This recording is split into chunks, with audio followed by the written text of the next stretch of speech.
मैंने काटना मत इसको, ऐसे ही रखना। मैं नीचे कमेंट में लिख दूंगा इन्होंने काट दिया था। नमस्कार, पहला प्रणाम। और मैं दगड़ में तुम राती 7 बजे बटी 11 बजे तक ओहो रेडियो सुनचा। और देहरादून उत्तराखंड देश दुनिया में लगभग 1000 बे ज़्यादा लोकेशनों में अब आप लोग ओहो रेडियो के सुनने चाह। बहुत बहुत धन्यवाद। ये जो प्रेम जो सपोर्ट आप लोगों ने करो वीली जी, बहुत धन्यवाद। और वही कि तुम अगर साथ देने का वादा करो, मैं यूँ ही मस्त नग में सुना। एक बार दिल्ली जाके पता चला था कि बस में 2 दरवाजे होते हैं, एक से चढ़ने का, एक होता है। और विधायक जब आपके क्षेत्र में आएगा ना वोट मांगने, सबने एक एक बोतल ली होगी उससे, सबने मुर्गे फाड़े।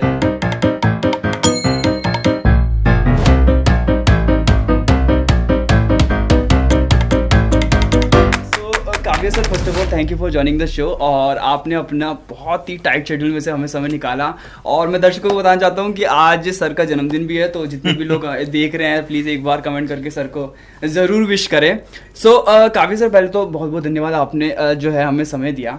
मैं चाहूँगा कि एक बार जैसे आप रेडियो में मतलब शो का स्टार्टिंग करते हैं, एक बार हमारे दर्शकों के लिए उस चीज़ को अगर आप कर सकें तो। Thank you. पहले तो जिस वक्त पे बातचीत रिकॉर्ड हो रही है उस दिन मेरा बर्थडे है। जिस दिन आप इसको देखेंगे उस दिन होगा कि नहीं होगा मुझे नहीं पता, क्योंकि आप इसको कब प्ले करेंगे। और ये तुमने वही किया है जैसे कोई स्टैंड अप आर्टिस्ट होता है या कमेडियन होता है ना, उसको लोग कहते हैं सर एक बार हंसा के दिखा दो। तो ये वही वाला था कि सर एक बार ना रेडियो पे बोल के दिखा दो। अब रेडियो पे बोल के नहीं दिखाया जाता है, रेडियो पे बोल के सुनाया जाता है। उसके लिए मैं चाहूँगा कि तुम और तुम्हारे जितने देखने वाले लोग हैं ये सब लोग ओहो रेडियो ऐप डाउनलोड करें और वहाँ मेरे को सुने। रोज सुबह मैं 4 घंटे बोलता हूँ वहाँ, 7 से लेके 11 बजे तक मेरा शो होता है, तो वहाँ पे सुनाएंगे।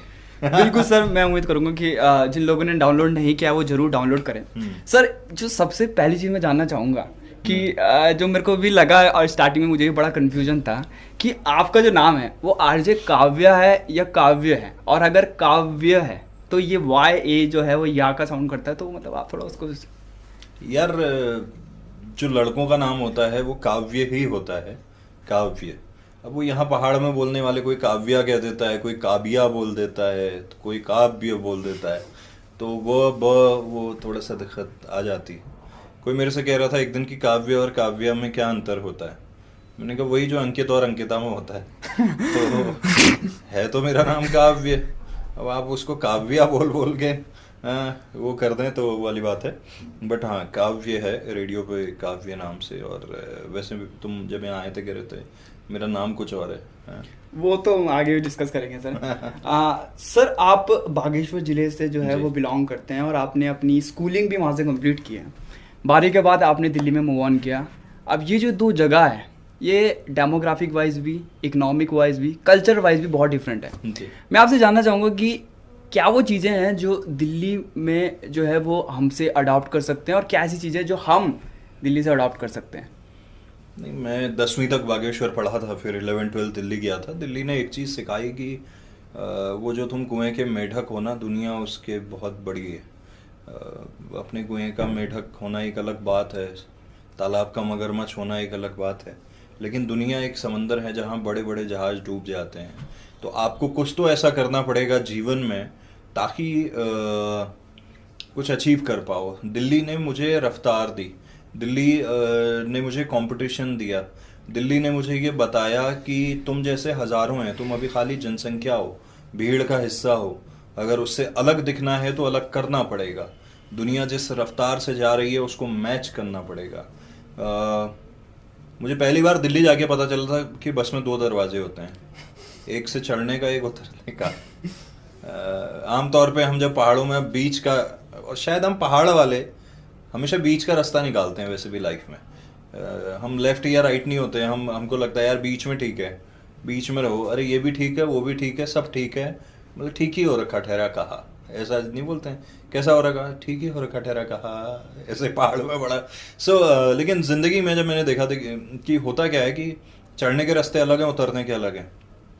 मैं दिल्ली जब स्कूल में पढ़ता था मुझे पहली बार पता चला कि बस के पीछे भी लटका जाता है जब जगह नहीं मिलती। 2005-06 की बात थी और डीटीसी का हमारा बस पास होता था, मुझे ध्यान है, आई थिंक 65 या 75 रुपये का 6 महीने का बनता था दिल्ली ट्रांसपोर्ट कॉरपोरेशन का। उन बसेस में तो बच्चों को वैसे भी सीट नहीं देते थे, अरे पास वाले आ गए करके।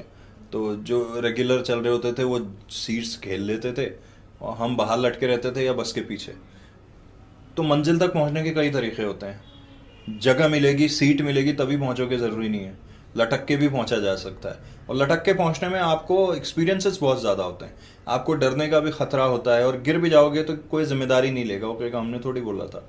और असल ज़िंदगी में भी यही होता है। आज मैं एक रेडियो स्टेशन चला रहा हूँ, यहाँ इतने लोग हमारे साथ काम करते हैं, हम मिलके इसको आगे बढ़ा रहे हैं। कल को मैं फेल भी अगर हो जाता हूँ, लोग मेरे से यही कहेंगे कि हमने थोड़ी कहा था। तो आई थिंक दिल्ली ने मुझे वो सब सिखाया है। दिल्ली ने बहुत जल्दी, एक चीज़ कहूँगा कि उसने मैच्योर बना लिया, बहुत जल्दी मैच्योरिटी दे दी मुझे, और उसने मासूमियत छीन ली थी मुझसे।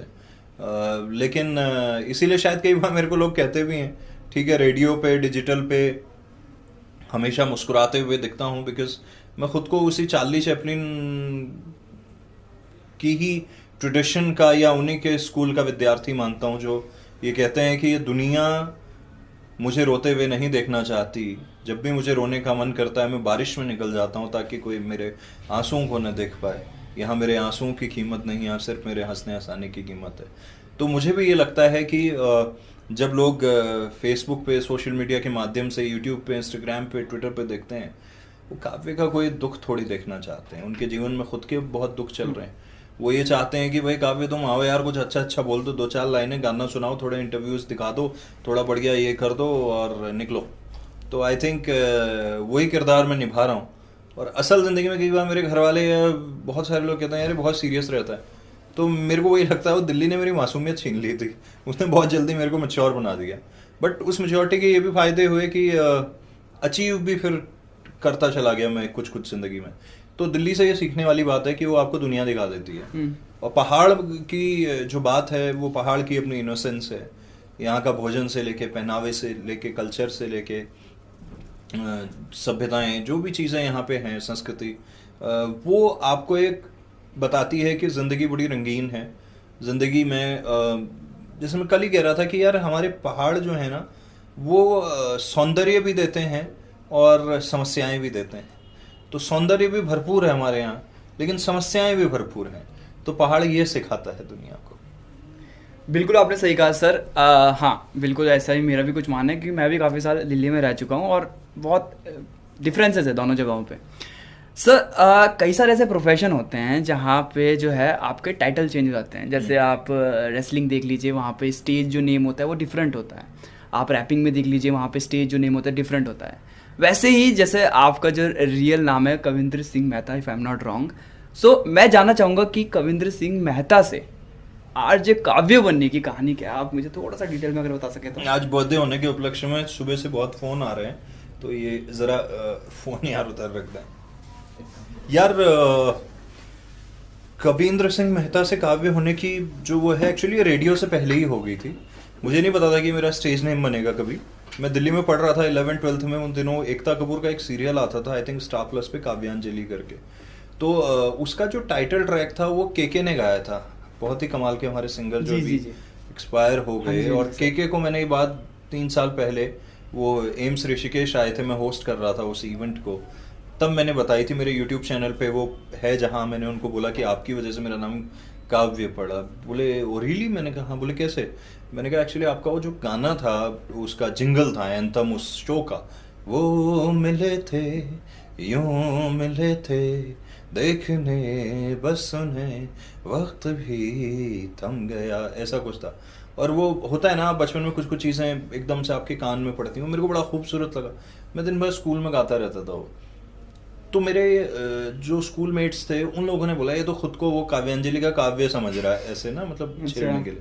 तो मुझे लगा यार नाम बड़ा अच्छा है, तो मैंने कहा काव्य रख लो नाम। और क्योंकि कविंद्र थोड़ा लंबा भी लगता था, और कोई कविंदर बोलता था। वो दिल्ली में जैसे आमतौर पे जो पंजाबी लड़कों के नाम होते हैं, लखविंदर, कविंदर, हरिंदर, बविंदर, तो वो मेरा नाम वो कविंदर कर रहे थे। मैंने कहा यार कविंदर कविंदर बड़ा वैसा लग रहा है।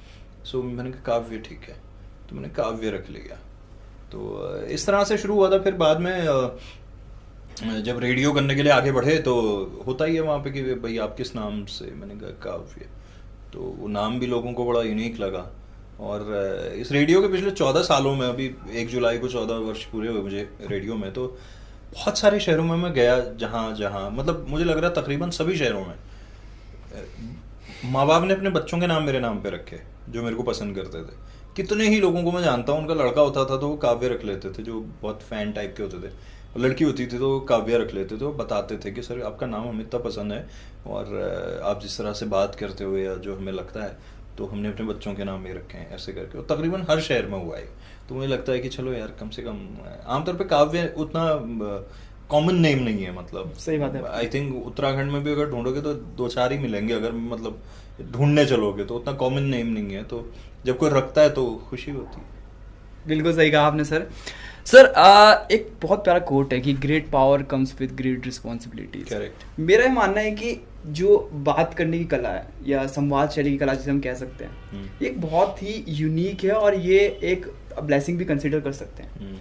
जब आप बोलने में अच्छे होते हैं तो लोग आपसे अपेक्षाएं करते हैं कि आप उनके मुद्दे उठाएंगे। जैसे हमने जब पॉडकास्टिंग करना शुरू किया, अभी आपको बताओगे लोहारी गांव जब डूबा था तो बहुत लोगों ने विरोध भी किया था उसका। तो मेरे भी काफ़ी सारे जानने वाले थे क्योंकि हमारे समाज से ही बिलोंग करते थे, तो उन्होंने कहा कि आप भी वीडियो बनाओ, ये सब करो। तो आप क्योंकि एक पृष्ठभूमि से आते हैं और आपकी एक बहुत ज़्यादा जान पहचान है ना सिर्फ उत्तराखंड में बल्कि पूरे इंडिया में, तो कहीं ना कहीं आपको ऐसा लगता है कि आपके ऊपर जिम्मेदारियों का भार है कि आपको अपनी संस्कृति को भी आगे लेके जाना है, या लोग आपको कहते हैं कि आपको भी अपने कल्चर को या इन सब चीज़ों को प्रमोट करना है? आप क्या मानते हैं इस बारे में सर? यार जिम्मेदारी डेफिनेटली, देखिए जब आप लाइफ में कुछ अचीव कर रहे होते हैं तो आपके आसपास वाले, आपके क्षेत्र के लोग, आपके राज्य के लोग आपसे उम्मीद लगाते हैं। उनको लगता है कि ये शायद कुछ बेहतर कर पाएगा। एक्चुअली मुझे लगता है हम सब उम्मीद से हैं। एक ना पाकिस्तान में बड़ा अच्छा शो आता था यूट्यूब पे, सटायर बेस्ड था वो, उस पर कटाक्ष व्यंग होते थे, लेकिन बड़ा इंटरेस्टिंग होता था, मुझे बहुत पसंद आता था। कभी मौका लगे आपके देखने वालों को, यूट्यूब पे चेक कीजिएगा, हम सब उम्मीद से हैं करके। तो वो पैरोडी वगैरह उसमें ना म्यूजिक जैसे उनके लाइट बहुत जाती थी, ऐसे मुझे ध्यान नहीं हो पेशावर का था या उधर का था, रावलपिंडी उस साइड का कहीं का चैनल है वो, तो लाइट बहुत जाती होगी। तो उन्होंने एक बार जो है जुगनी जी जो गाना है उस पर पैरोडी बनाया, हो मेरे मुल्क दी बिजली जी, ऐसे करके, बड़ा सही। तो मैं जब देखता था वो मेरे को बड़ा अच्छा लगता था। तो मैंने उससे क्या समझा, मैंने कहा एक्चुअल में हम सब उम्मीद से हैं। जैसे मान लो मैंने थोड़ा बहुत कुछ अचीव किया है तो कुछ लोग मेरे से उम्मीद लगा रहे हैं, मैं भी किसी से उम्मीद लगा रहा हूँ और वो भी किसी से लगा रहा है, राइट। आमतौर पे हमारे आसपास जो काम होते हैं हम दो तरह से उसको देखते हैं। एक सोचते हैं कि पॉलिटिशियन इसको कर देंगे, दूसरा हम देखते हैं कि जो अधिकारी IAS हो, IPS हो, जो भी मतलब वो कर देंगे। वो भी किसी से, हम जैसे हमारे नीचे किसी ने हमसे उम्मीद करी, हमने उनसे करी, वो भी किसी से उम्मीद कर रहे होते हैं। तो एक्चुअली उम्मीद करने में कोई वो नहीं है, मतलब गलत बात नहीं है, लेकिन कई बार कुछ चीज़ें किसी के हाथ में नहीं होती हैं। मुझे ऐसा लगता है, मेरे पास बहुत ऐसी चीज़ें आती हैं, लोग ये कहते हैं आपके तो इतने पॉलिटिशियन से कनेक्शंस हैं। मैंने कहा यार ऐसा कोई कनेक्शन जैसा कनेक्शन नहीं है। आपको ये लगता होगा कि पॉलिटिशियंस आते हैं, हमारी यारी दोस्ती है, सॉर्ट ऑफ, ऐसा नहीं है। वो अपने इंटरव्यूज़ देते हैं, मैं कुछ क्रिएटिव काम करता हूँ जो उनको पसंद आते हैं, उतना ही है। बाकी हो सकता है उनको मेरे से कुछ चाहिए, मेरे को भी कुछ चाहिए होगा, किसी और को कुछ चाहिए होगा। ये एक चेन बनी हुई है। किसी के साथ इंटरव्यू करना या किसी से बातचीत करना, किसी के साथ फ़ोटो खिंचा लेना ही सब कुछ नहीं होता है। हाँ, जिस दिन कोई पॉलिटिशियन या अधिकारी अपने घर पे बैठ के मेरे साथ पार्टी करने लगे, उस दिन मैं आपका काम ना करवाऊँ तो तब आप कहना कि तुम तो इनके साथ चिल भी करते हो, फिर तुम्हारी क्यों न्यूज़ नहीं जा रही है। सही बात है। जबकि ऐसा होता नहीं है रियल लाइफ में। हो सकता है उनके चिल करने वाले दोस्त अलग होंगे, पार्टी करने वाले, भोजन करने वाले, उनके ट्रैवल बडीज अलग होंगे। मैं किसी राजनेता का या किसी अधिकारी का ट्रैवल बडी नहीं हूँ। मैं अपना काम करता हूँ, उनको मेरा कुछ काम पसंद आता होगा, वही एक म्यूचुअल रिश्ता है। लेकिन हाँ, जो पब्लिक है वो बहुत कुछ सोचती है, उनको वो कुछ इमेजिन करने लगती है, उनको लगता है कि हमारा काम ये व्यक्ति करवा देगा या ऐसे। मेरी खुद की अपनी बहुत फंसी हुई है लाइफ में।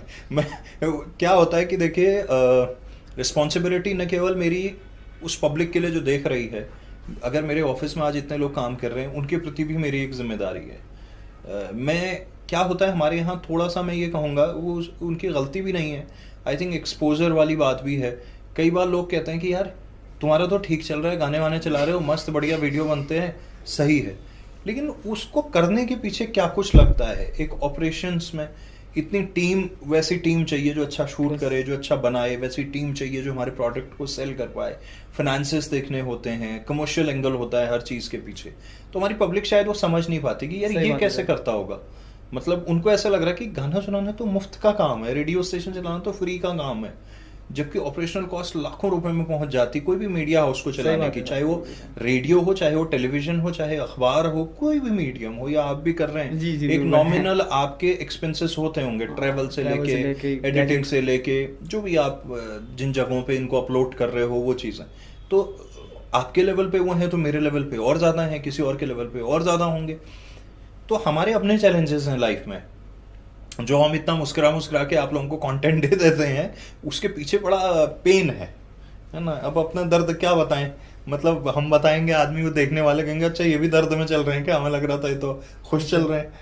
तो ये है, तो साझा एक वो है, मतलब आपकी अपनी कुछ जीवन में परेशानियां होंगी, हमारी कुछ अपनी परेशानियां होंगी, उम्मीदें लोग लगाते हैं, अच्छी बात है, लेकिन हाँ ये है कि भाई करनी चाहिए। अगर मैं मेरे बस में होगा डेफिनेटली करूँगा, लेकिन पहले उस लेवल पे आ जाएं कि जहाँ पे हम कोई फैसला ले सकें, कोई बात कहें तो वो अनसुनी ना हो, उस जगह पे आ जाएं। अभी तो हम खुद की जगह बना रहे हैं, हमारा अपना स्ट्रगल चल रहा है, तो ये है, और स्ट्रगल तो चलता ही रहता है, मतलब वो ज़िंदगी का एक पार्ट है, उसको तो क्या कहें, है ना। तो उसी के साथ आगे बढ़ना है। वो बड़ा कमाल का एक शेर उस दिन वो लिखा हुआ, किसका मुझे ध्यान नहीं है, लेकिन मनोज वाजपेयी ने बड़ा अच्छा सा वो बोला था, तो मैंने बल्कि 14 वर्ष जब 1 जुलाई को हुए मुझे रेडियो में, मैंने यही लिखा कि किसी को घर से निकलते ही मिल गई मंजिल, कुछ हमारी तरह भी थे जो उम्र भर सफ़र में रहे।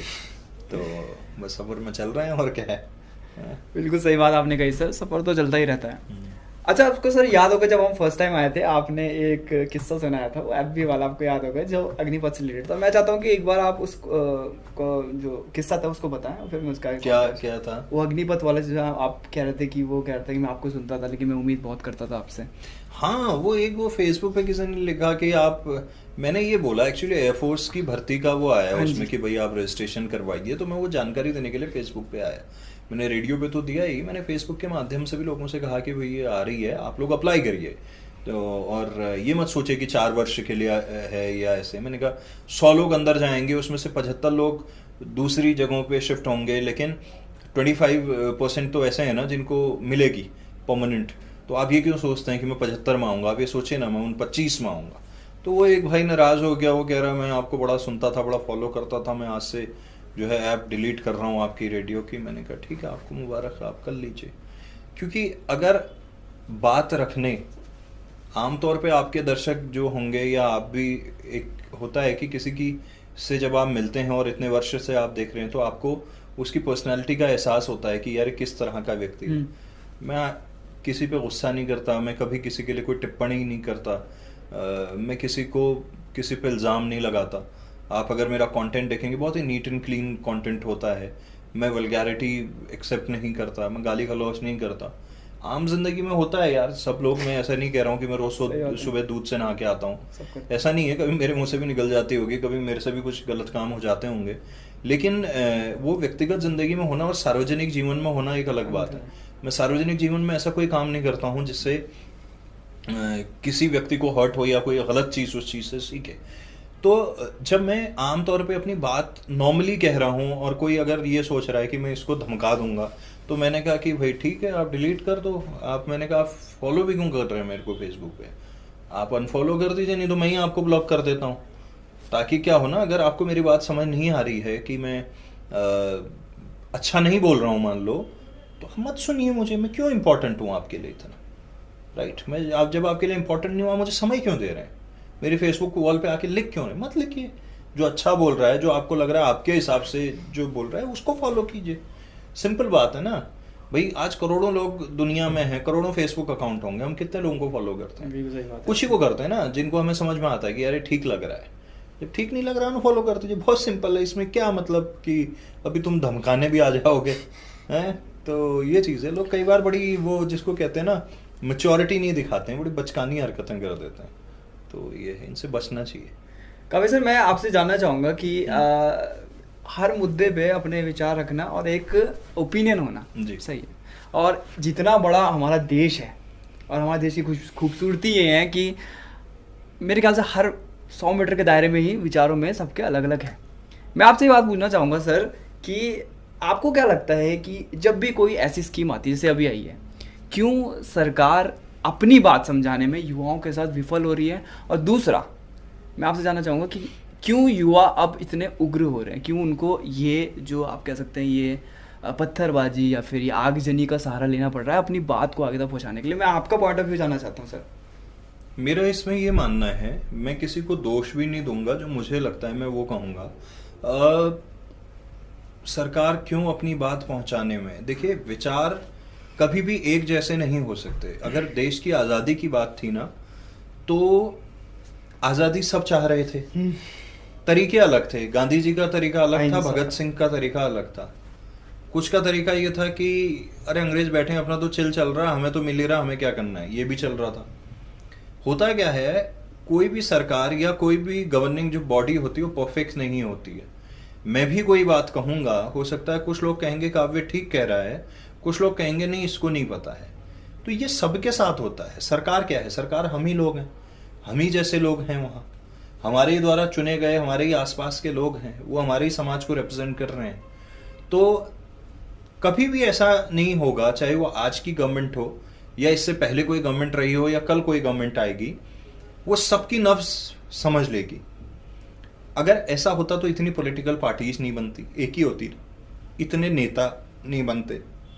और नेताओं की क्या बात कर रहे हो यार, आज नेता इस पार्टी में है, कल उस पार्टी में है, परसों निर्दलीय है, फिर वो किसी और में है, उसकी खुद की विचारधारा का कोई लेना देना नहीं है, वो कभी किसी के साथ हो जा रहा है, कभी किसी के साथ हो जा रहा है। तो गवर्नमेंट का जहां तक सवाल है कि भाई क्यों सरकार विफल हो रही है, ऐसा कुछ नहीं है कि विफल हो रही है, वो अपनी बात कह रहे हैं, जिनको उनकी बात समझ में आ रही है।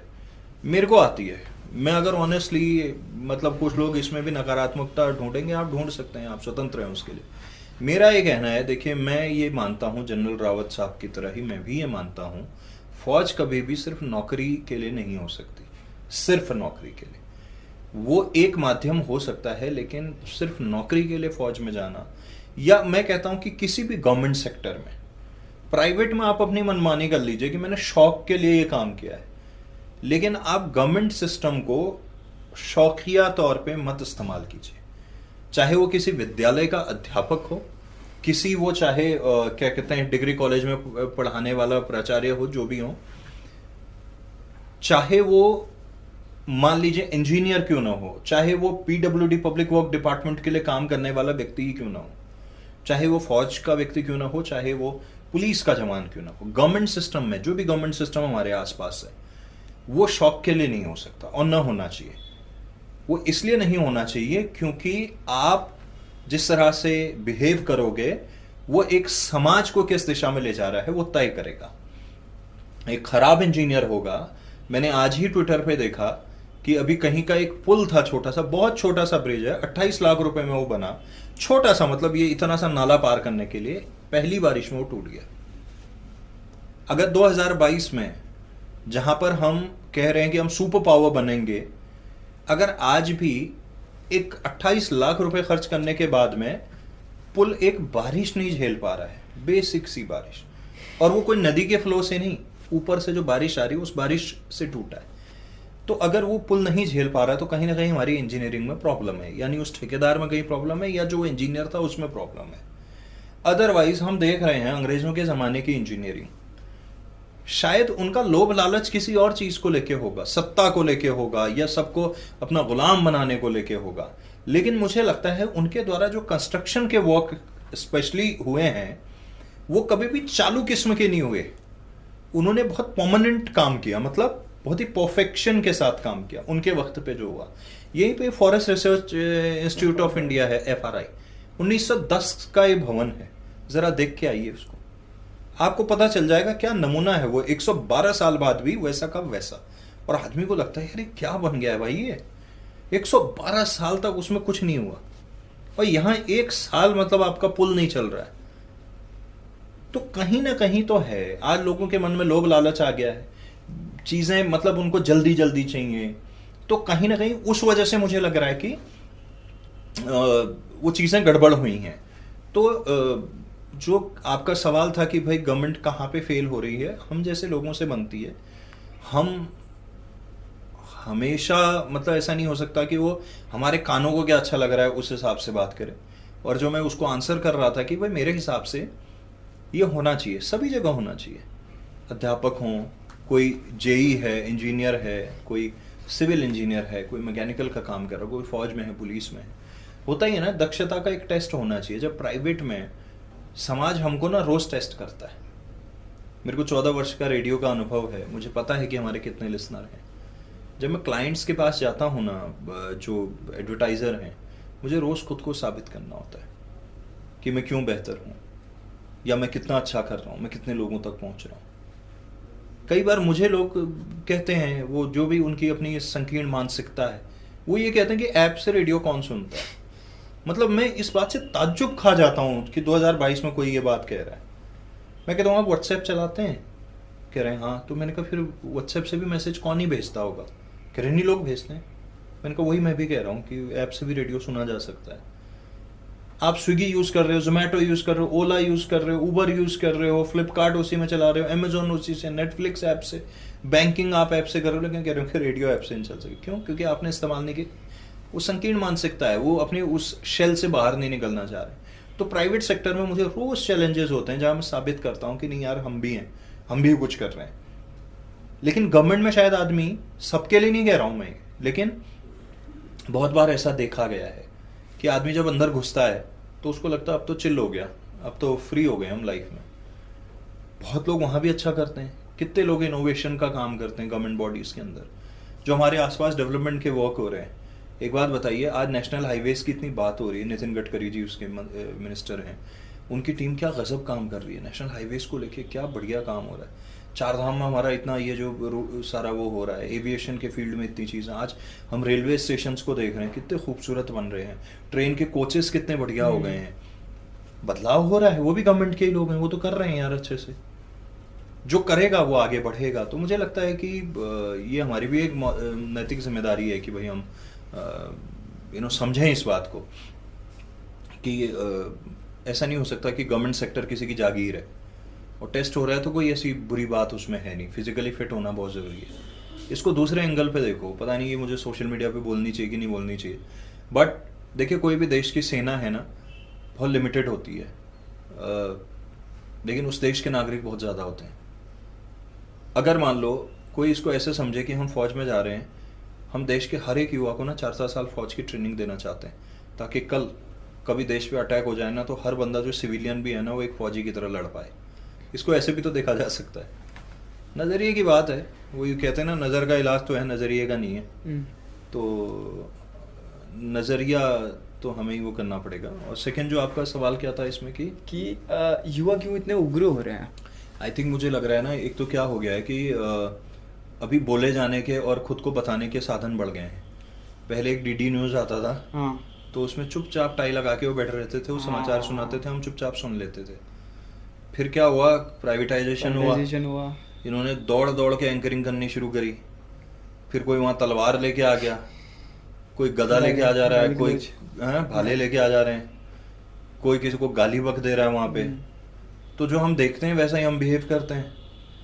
भाई एक बच्चा, हम कहते हैं यार ये 16 साल के बच्चे शराब कहाँ से पीना शुरू हो गए, देख रहे हैं ना वो अगल बगल, देख के उनकी ट्यूशन थोड़ी जाते हैं। भाषा सिखाने के लिए आपको ट्यूशन लगाना पड़ रहा है। कई बच्चे हिंदी ठीक से नहीं बोल पा रहे, ट्यूशन लगानी पड़ जा रही है। हाँ, अंग्रेजी के लिए लगानी पड़ जा रही है, शराब पीने के लिए, सिगरेट पीने के लिए, तंबाकू खाने के लिए, किसी महिला को छेड़ने के लिए, उसका ट्यूशन तो कहीं लगाया नहीं जाता है। वो तो देख के समाज से सीख रहे हो आप। अब आप कहोगे जी अच्छी चीज़ें भी तो हैं, अच्छी चीज़ें कम हैं और बुरी चीज़ें ज़्यादा हैं। तो जब हम बुरा देखते हैं, बुराई करते हैं। मैं आपको कहूँगा, आप इस सड़क पे खड़े हो जाइए, सड़क पे आपको अच्छी चीज़ कम मिलेगी और बुरी चीज़ ज़्यादा मिलेगी। जैसे मैं उस दिन भी कह रहा था कि डिवाइडर लगे रहते हैं, आप नए डिवाइडर लगवाइए, 4 दिन बाद लोग गाड़ियों से उनको कुचल के निकल जा रहे हैं। लेफ्ट टर्न फ्री छोड़ने को कोई राजी नहीं है। क्या इस देश में अब लोगों को लेफ्ट टर्न फ्री छोड़ने के लिए ट्यूशन पढ़ाना पड़ेगा? कहाँ बताएं ये चीज़ यार। गवर्नमेंट की बिल्डिंगों में देखिए, आप अपने बनाए हुए घर में नहीं थूकते हो, सरकारी बिल्डिंग में आपको कोना देख के कैसे लग जाता है कि इसमें थूक देना चाहिए? आप अपने घर की दीवार पे तो नहीं पेशाब करते हो ना, दूसरे के घर के दीवार के बाहर पेशाब करने का कैसे मन कर जाता है? गुस्सा आता है तो अपनी गाड़ी में आग लगा देते हो क्या? नहीं करते हो तो दूसरे की गाड़ी पे कैसे आग लगा देते हो आप? तो मुझे ये लगता है कि जैसा हम देख रहे हैं वैसा ही हम सीख रहे हैं, और हमें लग रहा है कि यही इकलौती भाषा है जिससे अपनी बात कही जा सकती है। ऐसा नहीं है। आपने सबसे इजी वाला तरीका अपनाया है। आपको लग रहा ना कि आग लगाना सबसे इजी काम है। अरे ये देश की संपत्तियों को ऐसे ही जलाते रहोगे, कल को आपके पास क्या बचेगा अपना? पहाड़ों में लोग जंगलों में आग लगा देते हैं, कई बार मजाक मस्ती में नहीं लगाते हैं क्या आग? मैं तो समझ में नहीं आती है रोड साइड कैसे आग लग जाती है ऐसे करके। आदमी को पता है कि ये जंगल अभी ये क्या कहते हैं सूख रखे हैं पत्ते, इनमें तुरंत आग फैली, जानबूझ के लोग लगा देते हैं। तो मतलब वही वाली बात है ना, मैं ये चीज़ कह रहा हूँ कि कहीं ना कहीं हमको जिम्मेदारी तो तय करनी पड़ेगी कि भाई यार हम किस तरह का समाज बनाने जा रहे हैं। सिर्फ अपने लिए मत सोचो ना, थोड़ा सा अपने लिए सोच लो, थोड़ा समाज के लिए भी तो सोचो ना, जिस समाज में तुम रहते हो यार। ये समाज सड़क जैसी भी हो, मैं कह रहा हूँ ये बनाई तो सरकार ने ही है ना यार। तुम्हें बनाने को कहूँगा तो तुम बना दोगे क्या? नहीं। तुम बनाना छोड़ो, जब तुम्हारी आंखों के सामने उस सड़क बन रही होती है ना, जब वो ठेकेदार गलत काम कर रहा होता है, तो तुम घर के बाहर आके ये कहने को राजी नहीं होते हो कि भाई साहब ये इतना कमजोर काम क्यों कर रहे हो? वो रोड बना के जब चला जाएगा, शाम को मोहल्ले में चाय पे गप्पे मारोगे, रोड का मुझे लग नहीं रहा ज्यादा दिन चल पाएगी। तो उस टाइम कहता ना भाई तू, जब एक बरसात में उधड़ जाती है तब कहते हो कि मेरे को तो पहले ही मैंने कहा था ना भाई साहब देखो ये। तो जब बन रही थी तब क्यों नहीं बोल रहे थे भाई? तब तो दरवाजा बंद करके अंदर बैठ गए थे तुम। हमें क्या करना? रोड तुम्हारे लिए बन रही थी, ठेकेदार अपने लिए नहीं बना रहा था उस रोड को। तो थोड़ा सा मुझे लगता है कि ये सोचने की जरूरत है।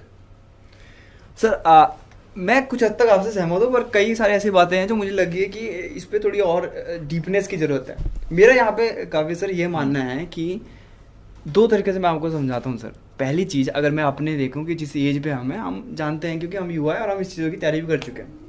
पहला जो सबसे बड़ा मुझे लूपहोल लगता है इन सब चीज़ों का, कि गवर्नमेंट जब भी कोई न्यू स्कीम अनाउंस करती है, जैसे अभी ये अपना अग्निवीर वाला किया, ये एक नई पाइपलाइन सेट कर रहा है, सिस्टम सेट कर रहा है, और इस सिस्टम के बाद जो लोग निकलेंगे वो क्लेम कर रहे हैं कि हम उनको रिलोकेट कर देंगे कहीं ना कहीं दूसरी जगह पे। पहली चीज़, युवा इसलिए भरोसा नहीं करते हैं क्योंकि जो एग्जिस्टिंग जो पाइपलाइन जो सिस्टम है वो इतना ज़्यादा ख़राब है, इतना ज़्यादा बिगड़ा हुआ है कि लोग भरोसा करने को तैयार नहीं है। इंडिया का यूथ ये बात जानता है कि हर किसी को जॉब नहीं मिल सकती है, वो इतना पागल भी नहीं है। और अगर किसी भी कॉम्पिटिटिव एग्जाम में जहाँ पे 800 भर्तियाँ भी हैं और 1 लाख से ज़्यादा भरने वाले हैं, तो उसमें से सीरियस कैंडिडेट सिर्फ 10,000 के करीब ही होंगे जो सिर्फ उस चीज़ के लिए वाकई में तैयारी कर रहे हैं। कई सारे ऐसी भर्तियां हैं सर, आप देखेंगे किसी स्टेट की उठाइए, और खासकर स्टेट जो आपके एग्जाम्स है उसका सबसे ज़्यादा बुरा हाल है। 2014 में कोई भर्ती आई होगी तो उसके 6-6 साल हो चुके हैं, उसका आय का पता ही नहीं है। 2 पेपर हुआ है, फिर तीसरा पेपर कैंसिल। तो एक जो पेशेंस लेवल होता है ना युवा का, वो कहीं ना कहीं उबाल मारने लग जाता है। और जो हम आए दिन बात करते हैं आत्मनिर्भर भारत की, या हम बात करते हैं कि हम एक सेल्फ जो आत्मनिर्भर की तरफ हम बढ़ना चाहते हैं, वो कभी भी पूरा नहीं हो सकता सर, जब तक हम अपने रूट लेवल पे चीज़ों को ना करें सही। जैसे स्कूल लेवल पे हैं, मैं केवी से अपनी स्कूलिंग कंप्लीट की, मुझे नहीं लगता कि उस टाइम हमें इतनी करियर गाइडेंस दी गई थी। हमें बस ऐसे ही हुआ 12वीं खत्म, हमारे सामने इंजीनियरिंग थी, 2 और ऑप्शन थे उस टाइम जो वोकेशनल के होते, जो गवर्नमेंट सेक्टर की तरफ हमें पुल ऑफ करते हैं। क्रिएटिविटी का कोई उस टाइम इतना इंपॉर्टेंस था नहीं है। तो मेरे हिसाब से कहीं ना कहीं हमारा जो सिस्टम है, जो एग्जिस्टिंग सिस्टम है, वो बहुत ज़्यादा ख़राब है। इसी वजह से युवा जो है वो आगे का नहीं देख पा रहा है कि चलो 4 साल बाद, मैं मानता हूँ कि बहुत अच्छी स्कीम है, लेकिन जो 4 साल बाद निकलेंगे वो उनका कंसर्न मुझे तो जेन्युइन लगता है फिलहाल कि भाई 4 साल बाद हमें कहीं और मिले ना मिले, क्योंकि जो वो अपने बड़े भैया और को देख रहे हैं जो इतने साल तैयारी कर रहे हैं, एक फॉर्म वहाँ पर है उन्होंने, और देखते हैं कि 6 साल तक उसका वो भर्ती प्रक्रिया पूरी नहीं हो रही है, लेकिन चुनाव के रिजल्ट जो है आपके 7 या 8 दिन में आ सकते हैं, लेकिन 4-5 सालों तक आपकी भर्ती प्रक्रिया पूरी नहीं हो सकती। पहला मुद्दा। दूसरा मुद्दा, अगर आपको, मुझे नहीं पता, आपको पता होगा कि नहीं, आपने कभी कॉम्पिटिटिव एग्जाम में अगर आप अपेयर हुए होंगे, कि जो रॉन्ग क्वेश्चंस होते हैं ना सर, उसका अगर आपको चैलेंज भी करना ना, पर क्वेश्चन के 100 रुपये। आप बताइए, आप गलती बताने के आप पैसे दे रहे हैं, अगर मैंने और आपने सेम गलती बताई तो उनके पास आगे 200 रुपये। गलती उन्होंने मान भी ली, क्या हुआ? वो पैसा रिफंड हुआ? नहीं हुआ। जो एग्जाम कैंसिल हुआ उसका भी पैसा रिफंड नहीं होता कहीं के। मतलब करोड़ों रुपए का जो ये है स्कैम चल रहा है इंडिया में रिक्रूटमेंट प्रोसेस के नाम पे। मैं ये कहता हूँ और मैं अपनी जनता को भी कहता हूँ कि गवर्नमेंट को सिर्फ एक चीज़ करने की जरूरत है कि जो सिस्टम है, आपको जो एग्जिस्टिंग सिस्टम है उसको इम्प्रूव कर दीजिए, उसमें पारदर्शिता लाइए ताकि युवाओं का ट्रस्ट बढ़े। उनको क्या दिक्कत है? उनको अगर लग रहा है कि 4 साल बाद ये तो पहले से ही लटक रही है, भर्तियां वैसे भी नहीं आ रही थी और आगे अपॉर्चुनिटी नहीं, तो वो विरोध करेंगे ही। दूसरा पॉइंट सर, जो मैंने आपने तीसरा हाँ सॉरी, जो पॉइंट था कि क्यों युवा पत्थर उठा रहे हैं। पहली चीज, मैं आपको लिटरली ऐसे आंदोलन बता दूंगा सर जो 6-6 महीने तक करते रहे और कोई गली का कुत्ता घूमता भी पूछता नहीं उनको। कोई भी लोकल मीडिया से लेकर इंक्लूडिंग, क्योंकि रेडियो भी is a form of media, पत्रकारिता हमारे इस भारत का चौथा स्तंभ है। और वो इतना नीचे गिर चुका है कि जब तक उसमें कोई फायर ना हो, फ्लेवर ना हो, जिस चीज से टीआरपी आ सके, उस चीज को वो टच भी नहीं करते। तो मेरे को लगता है कहीं ना कहीं ये सबकॉन्शियसली एक साइकोलॉजी डेवलप हो रही है कि अगर आप पत्थर नहीं मारेंगे, अगर आप थोड़ा सा फायर फोर नहीं जलाएंगे, तब तक ये लोग आपको भाव नहीं देंगे। और जब उन्होंने देखा कि अच्छा 4 पत्थर या 2 बोगे फूकने से ये तो 1 हफ्ते की डिबेट का टॉपिक हो गया, भाई बाजी हुआ, और क्या चाहिए। तो मेरे हिसाब से जो गवर्नमेंट और जो यूथ के बीच का डायलॉग है ना, वो इतना लंबा है कि आप कुछ नहीं कर सकते। मैंने लिटरली देखा है 6-6 महीने तक लोग किसी भी XYZ जो भी इंस्टीट्यूट है उसके बाद लगे हुए हैं। कोई कोई ऐसे एग्जाम है जो 2014 में भर्ती हुई थी, बच्चे भी होने वाले हैं, लेकिन वो भी अभी तो पूरी नहीं हुई है। तो जब मैं आपसे एक सवाल करता हूँ इसी पे, आपने ठीक कहा कि ये भर्ती हुई, रिजल्ट नहीं आया तो बच्चों ने पत्थर मारे, ठीक। मैं आपसे कह रहा हूँ कि ये जो पुल गिरा है, आपको पता है ना इस बारे में?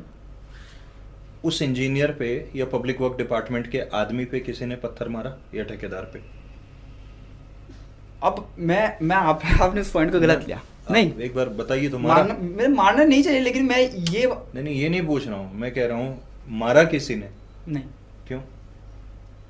क्योंकि वो यस, जहां पर व्यक्तिगत लड़ाई खत्म हो जाती है ना, वहां लोगों को फर्क पड़ना बंद हो जाता है। जब जॉब की बात है ना, व्यक्तिगत मेरी जॉब के लिए मैं फाइट करूंगा, मैं तेरी जॉब के लिए फाइट नहीं करूंगा। सड़क अगर मेरी इकलौते की होती ना तो मैं फाइट करता, क्योंकि पुल मेरे अकेले का नहीं है ना, इसलिए मुझे फर्क नहीं पड़ रहा है। मुझे एक बात बताइए ना, मैं आपको उदाहरण दे रहा हूं, इसी ONGC चौक पे मैं आपको एक छोटा उदाहरण देता हूं। मेरी ग्रीन लाइट थी, मैं जा रहा था इस तरफ को, राजेंद्र नगर की तरफ, यहां से रेड लाइट हो रखी थी, 8 सेकंड बचे थे ग्रीन को रेड होने में। येलो होती, उसके बाद रेड होती, तो 8 और 3 11 सेकंड। मेरी ग्रीन थी, मैं जा रहा था, एक अंकल जी करीब 50-60 साल के होंगे, 2 व्हीलर लेके रेड लाइट में ही आ गए। उनकी रेड लाइट थी, धीरे धीरे देखते देखते उन्होंने कहा कोई नहीं, बड़ो बड़ो बड़ो बड़ो करके आना शुरू। मैंने कहा अंकल, यूं बोला क्या है? मैंने कहा अंकल ये रेड हो रखी है आपकी। तो कह रहे मैं यही तो हूं। मैंने कहा यार कैसी बात कर रहे हो? तो वो कुछ बहस करने लगे। मैं तब तक वो ऐसे बाहर आने, मैंने कहा अंकल अभी टकरा जाएगी आप मेरे को। उतने में 2 लोग बुलेट से, वो भी विदाउट हेलमेट। ओ भाई अंकल की उम्र तो देख ले। मतलब अब मैं उम्र देख के तो उनको, मुझे लगता है कि ट्रैफिक रूल फॉलो करनी चाहिए। और उसके बाद क्योंकि इस डिस्कशन में रेड से येलो होके ग्रीन हो गई, तो मेरे को क्या कहने लगे, आपकी रेड लाइट है। ऐसा तो समाज है हमारा। उसने अपनी ग्रीन लाइट बता दी मेरी आंखों के सामने। उस आदमी ने खुद को सही साबित करने के लिए मुझे रेड लाइट बता दी, और क्योंकि तब तक उसकी ग्रीन हो चुकी, तो कह रहा आप आए हो रेड लाइट में। ये तो हमारा समाज है। क्या है कि नौकरी इंडिविजुअल को चाहिए, देश की पड़ी है किसी को। मैं आपसे कह रहा हूं ना, अभी मैं आपके साथ चलता हूं।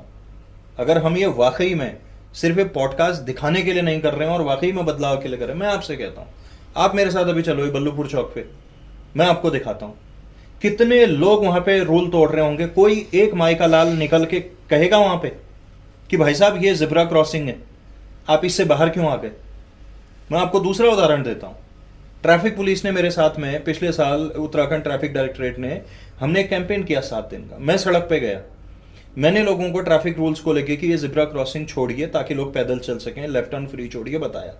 एक बंदा विदाउट हो, पुलिस वाले भी थे वहां, मैं भी था, मैं बता रहा हूं कि आगे मत बढ़िए आगे मत बढ़िए, उसने ऐसे किया ठेंगा दिखाते हुए मेरे को और उत्तराखंड पुलिस को, और वो चल दिया। और जब मैंने, क्योंकि वीडियो बन रही थी, लाइव चल रहा था, मैंने कहा इनका नंबर नोट कीजिए, UK 07 ये मैंने कहा इनका चालान भेजिए सर घर। ये वीडियो जब फेसबुक पे गई, एक आदमी उस पर लिखता है अब ये दिन आ गए कि रेडियो जॉकी पुलिस वालों को ऑर्डर देगा कि चालान घर भेजिए। ये समाज है हमारा, इस समाज में रह रहे हैं हम। इसलिए मैं इस समाज को बहुत ज्यादा सीरियसली लेता नहीं हूं, क्योंकि ये समाज स्वार्थी है, ये सिर्फ अपने बारे में बात करता है। आप मुझे बताइए ना कितने लोग आपको मिलते हैं? ट्रैफिक, क्या लोगों को नहीं पता कि ज़ेब्रा क्रॉसिंग के पीछे गाड़ी लगानी चाहिए? पुलिस वाला नहीं है तो आप निकल जाते हो, और होता है उसके सामने भी निकल जाते हो। क्यों? पुल गिरा, मैंने आज तक तो नहीं देखा पुल गिर गया हो तो किसी ने इंजीनियर को पत्थर मार दिया और ठेकेदार का गला पकड़ा हो, क्योंकि वो ठेकेदार विधायक का आदमी होगा। और विधायक जब आपके क्षेत्र में आया होगा ना वोट मांगने, सबने एक एक बोतल ली होगी उससे, सबने मुर्गे फाड़े होंगे, इसलिए आप उसको क्वेश्चन नहीं कर सकते, क्योंकि वो तुम्हें बता देगा तुम्हारा बिल। तुम भी तो थे उस दिन 6 पैक मारने वाले, 1 किलो तो तुम अकेला खा गए थे मुर्गा, कैसे एक सवाल कर लोगे आप? तो इसलिए मुझे ऐसा लगता है कि अगर इस सिस्टम को कोई सही कर सकता है वो समाज कर सकता है। हम गवर्नमेंट की बात कर रहे हैं कि गवर्नमेंट में बैठे लोग, गवर्नमेंट में बैठे लोग, आप ही के चाचा पापा ताऊ मामा फूफा मौसा हैं, वो नहीं है क्या? वो गवर्नमेंट सिस्टम में बैठा आदमी कौन है? वो प्राइवेट से ही गवर्नमेंट में गया है। वो प्राइवेट में ठीक था, गवर्नमेंट में जाके खराब कैसे हो गया? वो अपनी बेसिक जिम्मेदारी कैसे भूल गया? अरे 5, 10, 15, 20% चलता है यार चीजों में, ठीक है, एक एटीट्यूड वाइज समझ में आता है। तो तुम बिल्कुल ही उल्टा सुल्टा हो जाओ, मतलब ये तो यार बिल्कुल कैसे? वो प्राइवेट ही तो लोग हैं, वो घर आते ही प्राइवेट हो जाते हैं वो लोग, दफ्तर में सरकारी है वो,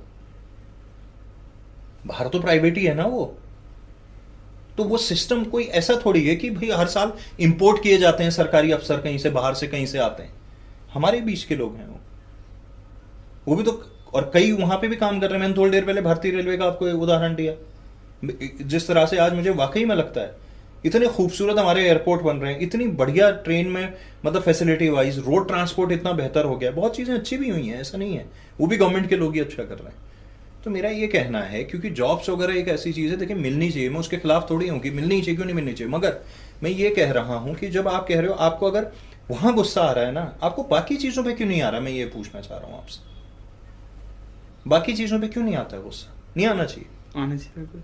सड़क जब बन रही होती है आपकी गली में, जब उस पर 2 नंबर का काम हो रहा था, आपको पता है कि ये मिट्टी के ऊपर ही पतली सी बस खाली ये काला वो डाल रहे हैं, ये बस कलर ही हो रहा है इसमें, इससे ज्यादा कुछ नहीं, तब क्यों नहीं आता गुस्सा? तब क्यों नहीं सर फोड़ देते आप उसका? जब आपकी गलियों को ये स्वच्छ भारत मिशन के ऊपर कितना पैसा खर्च हो रहा है आपको पता है? ये कौन लोग हैं जो उठा उठा के साला गली के बाहर खाली प्लॉट में कचरा फेंकते रहते हैं? इनका सर फोड़ दो ना, क्यों नहीं गुस्सा को? क्यों नहीं आप इन पे पत्थर मारते हो? क्योंकि ये तो आपके मोहल्ले के, हम क्यों मारेंगे? वो लड़ने लगेंगे आपसे, सरकार आपको इंडिविजुअली नहीं लड़ेगी ना आपसे आके, इसलिए इजी है। अब भारतीय रेलवे में से कौन आके आप ट्रेन फूकने पे आपसे लड़ने लगेगा? इसलिए फूक दो, ट्रेन लगा दो, किसी बेचारे ने मेहनत करके कार खरीदी, आग लगा दो उसकी। वो कहां तुम्हें यार, तुम 100-150 लोग हो गए, वो अकेला क्या करेगा? तो फूक दो इसकी गाड़ी। सिस्टम समाज बनाता है, जिस दिन समाज ठीक हो गया ना, आप सबसे पहले अपनी बेसिक जिम्मेदारी तय कर लो। मैं ये नहीं कह रहा कि हर समाज 100% सही हो सकता है, लेकिन मैं ये कह रहा हूं कि आप अपनी बेसिक जिम्मेदारी जिस दिन तय कर लोगे ना, जिस दिन आप सीरियस हो जाओगे अपने समाज को लेके, आपकी सरकारें अपने आप सीरियस हो जाएंगी। आप अभी उस पर उंगली उठाओगे ना किसी पे, पुलिस वाले पे या जिस पे, वो तुम्हारे पे नजर रखेगा, तुम्हारे रोड पे चालान काटेगा, गाड़ी सीज कर देगा, तुम्हें इस बात का डर होगा, और गाड़ी छुड़ाने के लिए वापस तुम्हें किसी पुलिस वाले को फोन करना पड़ेगा, भाई साहब गाड़ी छुड़वा दो। तो कैसे तुम उसको कंप्लेन करोगे उसकी, जब आपने खुद मौके दिए हैं? सेम चीज है। तो इसलिए मुझे लगता है कि समाज जिस दिन जागरूक हो गया, समाज अपने लेवल पे जिस दिन हो जाएगा, उस दिन आपका सिस्टम भी ठीक हो जाएगा। नहीं, श्रीलंका में हालत देख रहे हो क्या हुआ? तो ये है गुरु। मैं एक छोटा सा सवाल यहाँ पे ऐड करना चाहता हूँ कि चलिए आपके अपने विचार हैं, सबके अपने अपने हैं, मेरे ख्याल से म्यूचुअल एक, बस मैं यही कह रहा था कि डायलॉग होने चाहिए, सरकार अपनी बात रखे, युवा अपनी बात रखे, तो बीच का समाधान। मैं कह रहा हूँ ना, डायलॉग होना चाहिए। जैसे सरकार आपसे सवाल पूछ लेगी आप क्या कर रहे हो, हमने तो टॉयलेट बनाए, आप टॉयलेट में टॉयलेट करने के बजाय बाहर टॉयलेट कर दे रहे हो, पानी तक फ्लश नहीं कर रहे हो। आपको हमने सरकारी बस दी, आप बस में बैठे रहे, आपने उसकी सीट फाड़ दी। जिस दिन सरकार आपसे पूछ लेगी उस दिन मैं तो कहूँगा कि उनको सजा मिलनी चाहिए। तो मिलती है सजा, वो तो फिर सिस्टम में, वो कह रहा हूँ सिस्टम बना क्या है ना, ये एक दूसरे पे आरोप लगाने का है। जिस दिन सरकार आपको ना सीट फाड़ने पे सजा देगी ना, उस दिन आप सरकार की उसी बस में 10 और कमी निकाल दोगे, पहले ये ठीक करो तब हमें ये कहो। ये एक दूसरे पे आरोप ही लगते रहेंगे, इसमें कुछ होगा नहीं है, एक्चुअली कुछ अचीव नहीं होगा इसमें। क्या डायलॉग की बात कर रहे हो आप यार? आप बताओ ना, मुझे एक बात बताओ, आपके गांव में प्राइमरी विद्यालय है लेकिन सारे बच्चे प्राइवेट में पढ़ रहे होंगे, क्यों? अगर आपको ये लग रहा है कि उस प्राइमरी पाठशाला में पढ़ाने वाले टीचर उस लेवल के नहीं हैं तो आप कंप्लेन करिए ना। आप कहिए कि हम तो अपने बच्चों को सरकारी में ही पढ़ाएंगे, हमें टीचर दूसरा ला दो। लेकिन आपने क्या किया? बोले अरे काम का नहीं, हमने उठा के प्राइवेट में डाल दिया, और फिर गाली देते रहे कि सरकारी में तो ऐसा है, सरकारी में तो ऐसा। सिस्टम आप बदलोगे भाई साहब। सरकार ने आपके बच्चों को पढ़ाने के लिए, ग्रामवासियों के बच्चों को पढ़ाने के लिए टीचरों की नियुक्ति उस प्राथमिक विद्यालय में करी हुई है। सरकार ये कर सकती है। सरकार जा जाके एक एक टीचर को चेक नहीं कर सकती। अगर उसमें प्रॉब्लम है तो आप बता दो ना। इतनी नैतिक जिम्मेदारी तो उस ग्राम प्रधान की, उस ग्राम सभा के निवासियों की हो सकती है ना, नहीं हो सकती? सही बात है, हो सकती है। तो हम अपनी जिम्मेदारी क्यों नहीं निभा रहे? मैं किसी को यहाँ कवर फायर या वो डेविल्स एडवोकेट बनने की कोशिश नहीं कर रहा हूं, मगर मैं ये कह रहा हूं कि मैं अपनी जिम्मेदारी भी तो निभाऊं ना। मैं बहुत डिपार्टमेंट्स में जाता हूं, मैं उनको एक बार या 2 बार समझाता हूं। कोई चीज, मान लो कोई प्लान है मेरे पास, नहीं समझ आता है, मैं उस आईएएस के पास जाता ही नहीं दोबारा। मुझे पता है नुकसान है, लेकिन मैं नहीं जाता हूँ। मैं ये कहता हूँ कि इसको एनर्जी वेस्ट करके मतलब नहीं, मैं कुछ और तरीका निकालता हूँ, मैं कुछ और काम कर लेता हूँ, किसी और को समझाता हूँ, कुछ और काम करते हैं, देखते हैं आगे बढ़ते हैं। सिंपल। क्योंकि अगर मैं एक चीज पे बैठा रहूंगा, क्रिप करता रहूंगा, उससे कुछ होना नहीं है एक्चुअली। थोड़ा मुझे अपनी तरफ से कुछ करना पड़ेगा।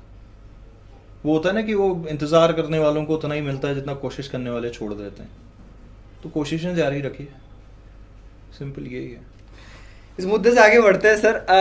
मैं आपके काफ़ी सारे पॉलिटिकल इंटरव्यूज देखे हैं, और जिसमें से 2 मेरे काफ़ी ज़्यादा फेवरेट है। एक तो सबसे पहला आपका मनीष सिसोदिया सर के साथ, और दूसरा हमारे माननीय मुख्यमंत्री धामी जी के साथ। तो सर मैं पूछा था कि सिसोदिया सर और आपका जो धामी जी से, उनके साथ आपकी मुलाकात कैसी है और उनके साथ आपके अनुभव कैसे रहे? यार अच्छे थे सिसोदिया जी, ठीक है, सबकी अपनी जैसे राय होती है। मेरी उनसे 3-4 बरस पहले मुलाकात हुई थी, और क्योंकि मैं दिल्ली के उन्हीं स्कूलों से पढ़ा हूँ 11th-12th में। हाँ, और मुझे ये लगता है कि मेरे साथी कई पहाड़ के ही कई लोग आज भी दिल्ली के निवासी हैं, और उन्होंने उन विद्यालयों को जाके, वो हो सकता है किसी ने कहा कि भाई वो जितने 1000 में से कुछ स्कूलों को उन्होंने किया है, वो एक डिबेट का विषय हो सकता है, क्योंकि मैं खुद नहीं गया था वहाँ। लेकिन मेरे जो साथी उन विद्यालयों से पढ़े थे और जहाँ से मैं पढ़ा था, एक मिंटो रोड का विद्यालय है, वो वाकई में चेंज हुआ है, ऐसा मेरे साथियों ने मुझे कंफर्म किया, और वो यहीं पहाड़ के रहने वाले हैं। तो उस चीज़ को लेके मुझे अच्छा लगा कि यार अगर सरकारी स्कूल में हॉर्स राइडिंग हो रही है, स्विमिंग पूल बन गए हैं, स्विमिंग की प्रैक्टिस हो रही है, बैडमिंटन कोर्ट बड़े अच्छे हो गए हैं, लाइब्रेरी बड़ी खूबसूरत बन गई है, तो ये अच्छी बात है। जो आप भी कह रहे थे कि हमें विद्यालय के लेवल पे नहीं पता था, हॉर्स राइडिंग कहाँ सरकारी स्कूल में होती है यार? ये तो वो जो 10 लाख 12 लाख साल के फीस वाले हैं उनमें कहीं होती है हॉर्स राइडिंग। अब दिल्ली में 75 रुपये, उसी स्कूल से मैं भी पढ़ा हूँ, 75 रुपये दी थी हमने 6 साल की फीस। तो उस स्कूल में अगर साला 75 रुपये 6 महीने की पढ़ाई में, आज मुझे नहीं पता क्या फीस है, जो भी रही होगी, लेकिन वहाँ हॉर्स राइडिंग करने को मिल रही है, तो मतलब ये तो अच्छी चीज़ है और उसको एक्सेप्ट करना चाहिए। तो तभी मेरी बातचीत हुई थी और मेरे को बड़ा अच्छा लगा वो। देखिए, मैं आमतौर पे कॉस्ट्यूम वाली बात नहीं है, लेकिन जैसे हमने ना नेतागिरी को एक वैसा समझ लिया है कि यार कुर्ता पजामा होना चाहिए, आदमी सीरियस बैठेगा तभी, तो वो नॉर्मल ऐसी चप्पल वगैरह में थे और ऐसे। तो मैंने कहा यार ये हमारे नेता इतने कूल नहीं हो सकते क्या कि मतलब पोलो नेक टी शर्ट और डेनिम पहन के, मतलब मैं चाहता हूँ ऐसा। जैसे धामी जी तो पहनते हैं कभी कभी, वो पहले भी पहनते थे, तो या और भी कुछ लीडर्स हैं, मतलब हर तरह का होना चाहिए। कुर्ता पजामा भी पहनिए, टी शर्ट्स भी पहनिए, कभी सूट भी पहन लीजिए, कभी, है ना, तो हर तरह का रंग होना चाहिए लाइफ में। कभी हैं वो गोवा वाली फील वाले कपड़े पहन लीजिए, मतलब वो चीज़ है। तो मेरे को अच्छा लगा था बातचीत करके उनसे, एंड बहुत ही मुझे लगता है कि एक जिंदा दिल इंटरव्यू उन्होंने दिया था। और मैंने उनसे गाना भी गवाया, पहाड़ी गाना उन्होंने गा लिया, वो सारी चीज़ें। धामी जी जब आए थे, वो पहली बार जब मुख्यमंत्री बने थे, तो वो हमारे स्टूडियो आए थे, 4 जुलाई को शायद वो बने थे और 18 को आए थे। उनकी भी लाइफ का पहला रेडियो इंटरव्यू था वो, और मेरे लिए भी उनका। तो उनके साथ भी बड़ा अच्छा रहा। उन्होंने भी बहुत, मतलब उस दिन बहुत लोगों को पता चला कि धामी जी गाना भी गाते हैं, पोइट्री भी करते हैं। उस इंटरव्यू के बाद तो शायद तो जहाँ जहाँ गए सबने उनसे बेड़ो पाको गवा दिया, हम इन्हें 2-3 बार गवा दिया और भी। तो अच्छा लगता है। आई थिंक मुझे ये लगता है कि जो हमारे पॉलिटिशियंस हैं, हमारे लीडर्स हैं, उनके ये रूप अल्टीमेटली वो भी इंसान है ना। हम कई बार उनको बहुत सीरियस उसमें डाल देते हैं एक इंसान के तौर पे देखना हम भूल जाते हैं। बिल्कुल सही अभी मैंने हालांकि उनकी टीम को व्हाट्सएप किया हुआ है 2-4 दिन पहले रात को, बड़ा लंबा चौड़ा किया था। मैंने कहा एक इंटरव्यू फिर करना है और कुछ अच्छा सा, क्योंकि हमारी पब्लिक भी कह रही थी कि वापस लीजिए, तो मैंने कहा इस बार थोड़ा सा और जिंदा दिल, थोड़ा सा और वो साइड वाला इंटरव्यू जो लोगों ने न देखी हो, या हमारी भी इच्छा होती है यार हमारे लीडर्स को। मैं देखे लोग कहते हैं कि उनको पॉलिटिक्स में इंटरेस्ट नहीं है, मतलब लोगों को, मैं कहता हूँ मुझे है। आपको होना चाहिए, बिल्कुल। हमारा एक बड़ा अच्छा, मैं उसको बड़ा अप्रिशिएट करता हूँ, संदेश भाटिया, एक उसके इंटरव्यूज देखता हूँ unfiltered पॉलिटिकल, यस, मैं भी देखता तो वो मेरे को बहुत अच्छा लगता है उसका कंटेंट। सौरभ द्विवेदी का भी ठीक लगता है कभी कभी, कभी बार वो ठीक है, वो बहुत लंबा चौड़ा इंट्रोडक्शन और वो सारी चीज़ें हो जाती हैं, मगर ठीक है। कुमार विश्वास जी ने भी बोला था वो चीज़, मैंने भी नोटिस करी थी, बट उसका भी ठीक लगता है मुझे। सबका अपना फील है इंटरव्यूज वगैरह करने का। कॉली टेल से उनका भी इंटरव्यू, सो जहाँ तक संदेश की बात कर रहा था, जो उनकी पॉलिटिकल इंटरव्यूज होते हैं, लेने का जो तरीका, या उसमें जो सामने वाला जिस तरह से बात कर रहा है, तो हाँ, मतलब मेरे को लगता है थोड़ा सा यार ये साइड भी आनी चाहिए, है ना, हमारे पॉलिटिशियंस की, कि कैसे क्या पॉलिटिशियंस को पार्टी करना पसंद है, दोस्त कौन है, कहाँ घूमना पसंद है, गाड़ी चलानी आती है नहीं आती है, गाड़ी चले कितनी स्पीड में आपने चलाई है मैक्सिमम, उस दिन क्या लगा चालान तो नहीं कट जाएगा कहीं, मेरा बड़ा मन होता है मैं पूछूं ऐसे, लेकिन पता नहीं हमारे यहाँ मुझे ऐसा लगता है थोड़े से उतने कूल पॉलिटिशियन अभी है नहीं, मतलब इनको पूछो तो ये कहेंगे रगड़ तो नहीं रहा हमको सड़क, जबकि मुझे ऐसा लगता है कि ह्यूमन एक नॉर्मल इंसान की तरह अगर वो बात करेंगे, और अपनी लाइफ, सब कुछ मत बताओ, सब कुछ तो कौन बताता, अब तुम मुझे पूछ लोगे तो मैं सब कुछ थोड़ी बता दूंगा, वैसे आप भी मत बताओ, लेकिन अगर एक थोड़ा बहुत लाइट ह्यूमर की तरह हो, या एक लाइटर नोट पे हो, या आपकी ज़िंदगी के बारे में कुछ और लोगों तक पहुंच सकती है जानकारी, तो पहुंचाना चाहिए। मतलब मुझे लगता है कि तभी एक संवाद जो है आपकी पब्लिक और आपके बीच में हो पाएगी, एक कम्युनिकेशन डेवलप हो पाएगी, तो वो आपको उतनी अच्छी तरीके से ट्रीट भी करेंगे, आप तक अपनी बात भी पहुंचा पाएंगे। अभी मुझे लगता है कि हमारे उत्तराखंड में स्पेशली वैसे पॉलिटिशियंस नहीं है, मैं तो नहीं मिला हूँ जो उस तरह से बात करें, या उन्होंने अभी तक वो साइड नहीं दिखाई, हो सकता है उन पे भी एक पब्लिक का प्रेशर हो कि यार कहीं हम ये दिखा देंगे, लोग कहेंगे कि ये तो ऐसे ही करते रहते हैं, कॉमेडी करते रहते हैं, ये करते रहते हैं, वो करते रहते हैं, ये देखो नेताजी के गांव में बाढ़ आ गई और ये वहाँ मुस्कुरा रहे हैं, ऐसे लोग लिख देते हैं कई बार, तो आदमी हो सकता है बसता होगा कि यार ऐसा मत करो, क्योंकि प्रोज एंड कॉन्स देख के आदमी चलता है। बट मुझे लगता है अल्टीमेटली ये प्रोज एंड कॉन्स ना जब तक आदमी सामने होता है तब तक ही होते हैं, जब एक समय बाद तो चला जाता है। आप देखो ना, मैं कई बार देखता हूँ बहुत सारे ऐसे नेता होते हैं जिन्होंने भ्रष्टाचार करा होता है, बहुत सारे ऐसे होते हैं जिनके हो सकता है कईयों के होता है ना, फलाने के इतने अफेयर चलते थे, कईयों का ये होता है वो होता है, बहुत ठीक है उनके अपने निजी मामले जो भी। अल्टीमेटली जब आदमी दुनिया से जाता है ना, जिस दिन आदमी चला जाता है उस दिन आदमी उसके बारे में ये सब तो नहीं लिखता ना, इसके 4 अफेयर थे, या इसने इतना बैंक वो किया था, इसने फलाने को गाली बक दी थी, फलाने से लड़ ली थी, इसने वहाँ गोली, उस दिन तो आदमी यही कहता ना यार अच्छे व्यक्ति थे, राजनीतिक कद बहुत बड़ा था, और क्या कहते हैं वे समाज के हितैषी, जो भी golden words and quotable quotes होते हैं उनको आदमी लिखता है, तो अल्टीमेटली याद तो वही रह जाता है ना कि यार कोई कहता है जिंदा दिल आदमी था, ऐसे मतलब अपनी अपनी लैंग्वेज में। तो जब आदमी आता तब तो आदमी यही बात करता है, लेकिन जब सामने होता है तब आदमी को लगता है, हो सकता है अब आपके देखने वाले भी कह रहे होंगे मेरे को इतनी बातें हम नहीं करी फौज को लेके या बाकी सारी चीज़ों को या गवर्नमेंट सिस्टम को लेके, कई लोग अग्री नहीं कर रहे होंगे, कह होंगे ये भी वही निकला, कोई चाटुकार बता देगा, कोई कुछ बता देगा, फिर हो सकता है कभी मैं दुनिया से जाऊँ कि यार बाकी जो भी था आदमी ठीक था यार, तो ये बात तुम अभी कह दो यार आदमी ठीक है, तो अब बाद में कहोगे मेरे जाने के बाद मैं कहाँ पढ़ के फेसबुक पे किसने ठीक है लिखा है, आज बर्थडे के दिन शूट हो रहा है, आज ही कह देना आदमी ठीक है, तो क्यों, कम से कम मैं पढ़ के खुश तो हो लूंगा, अभी जाने के बाद क्या कहोगे, क्यों? सही बात है सर आपकी। सर आप उत्तराखंड में काफ़ी घूमे हैं, और मेरे को याद है जब आपका फर्स्ट डे था आई गेस, तो आप एक बस लगा के यात्रा पे निकले थे, हिल यात्रा। हाँ, मैं आपसे पूछना चाहूँगा कि सर उत्तराखंड के मुद्दे क्या है, और उत्तराखंड जो स्टेट है मुझे लगता है कि हमेशा लाइमलाइट में रहता है, या तो फिर कुछ बहुत ही बड़ा हो तब जाके रहता है, लेकिन उत्तराखंड के मुद्दे तो मुद्दे हैं ही हैं। मैं आपसे पूछना चाहूँगा जितना आप घूमे हैं, आपको क्या लगता है कि उत्तराखंड के मुद्दे क्या है सर? हमने अभी तक खुद को पहचाना नहीं है, मुझे ऐसा लगता है। मैं एक उदाहरण देता हूँ, जब मेरी शादी हुई उसके बाद हनीमून पे गया, सब जाते हैं हम भी गए, तो हमने कहा यार उत्तराखंड तो हम घूमते रहते हैं, थोड़ा बाहर निकलते हैं, तो हम लोग गए यूरोप गए हम, तो यूरोप में ग्रीस में हम एथेंस, सेंटोरिनी और मिकोनोस घूमे। एथेंस उनका वैसा शहर है जैसे देहरादून समझ लो, 30-35 लाख आबादी है, देहरादून की तो कम है, बट उनका सबसे बड़ा वही है शहर। उसके बाद मिकोनोस और सेंटोरनी बहुत छोटे छोटे हैं, 50,000 और 10,000 की आबादी शायद। मैंने एक चीज़ समझा, मिकोनोस बहुत ही छोटा है लेकिन वो पार्टी हब है दुनिया के लिए। मतलब मैं उनके पास क्या है उस आधार पे बता रहा हूँ, कोई इसको ऐसे न हाँ, क्लेम हाँ। करे कि ये कह रहा है कि यहाँ बुग्यालों में पार्टी कर लो, ऐसा नहीं कह रहा हूँ मैं कह रहा हूँ उनके पास जो है उनके कल्चर के हिसाब से बहुत खूबसूरत है। एक तो आप देखो दुनिया भर के लोग वहाँ बड़े बड़े क्रूज शिप उनमें आते हैं, पार्टी करते हैं अपना, और सबसे ज़्यादा इकोनॉमी में कंट्रीब्यूशन वही मिकोनोस देता है वहाँ का, क्योंकि समुद्र इतना बढ़िया वाइट एकदम घर, और पूरे ही वहाँ, बल्कि सेंटोरनी में भी सेम है और वहाँ भी मिकोनोस में भी। उनके पास बहुत कुछ नहीं है। हमने मिकोनोस में जब पूछा वहाँ, वो बता रहे थे हमें वहाँ कोई सरकारी हॉस्पिटल नहीं है। अगर किसी की तबीयत ख़राब होती है ना, और बहुत ज़्यादा होती है तो मतलब कम होती है तो जहाज़ से, पानी के जहाज़ से जाते हैं, जैसे हमारे यहाँ कार चलती है वैसे वहाँ ये चलते हैं। और किसी की ज़्यादा ख़राब हो तो उनको एयरलिफ्ट किया जाता है, कहीं बड़े शहर ले जाके वहाँ दिखाया जाता है। लेकिन एक चीज़ देखी, वहाँ हॉस्पिटल ना हो लेकिन वहाँ जब टॉयलेट करने आदमी जाता है ना, मैंने देखा एक महिला वहाँ पे स्वीपर जो कर रही थी सफाई, हर एक व्यक्ति जब टॉयलेट करने जाता था और बाहर आता था, वो महिला हर एक आदमी के जाने के बाद क्लीन करके आती थी। ये उसका अपने काम को लेकर डेडिकेशन था। हमारे यहाँ अगर आपको किसी को नौकरी दी होगी ना उस चीज़ की, मतलब जिसकी जिम्मेदारी है, वो एक बार सुबह देखता होगा, एक बार शाम, इससे ज़्यादा।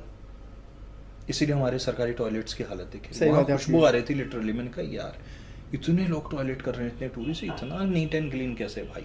तो मुझे क्या लगता है, उनके पास समुद्र है, उनके पास सनसेट का व्यू है, उन्होंने उस चीज़ को, उसका मैक्सिमम आउटपुट लिया। वहाँ ठीक है लोग पार्टी करने आ रहे हैं तो उन्होंने वो चीज़ डेवलप करी कि ठीक है दुनिया भर से लोग आ रहे हैं, अपना चिल कर रहे हैं, और वो उससे कहीं आपकी वो वाली लाइफ हैम्पर नहीं होती है, रेगुलर लाइफ। वो पार्टी करने की डेस्टिनेशन अलग है, समुद्र किनारे हैं, वहीं आते हैं वो लोग, वहीं पार्टी करते हैं, वहीं से चले जाते हैं, किसी को कुछ नहीं कह रहे हैं, अपना वो ठीक है उनका अपना। तो मैंने ये देखा जब ये छोटी छोटी जगह, वहाँ एक बार जो है वो हुआ था, क्या बोलते हैं उसको, सेंटोरिनी के अंदर क्या बोलते हैं यार, नाम एकदम से भूल गया अंग्रेजी में।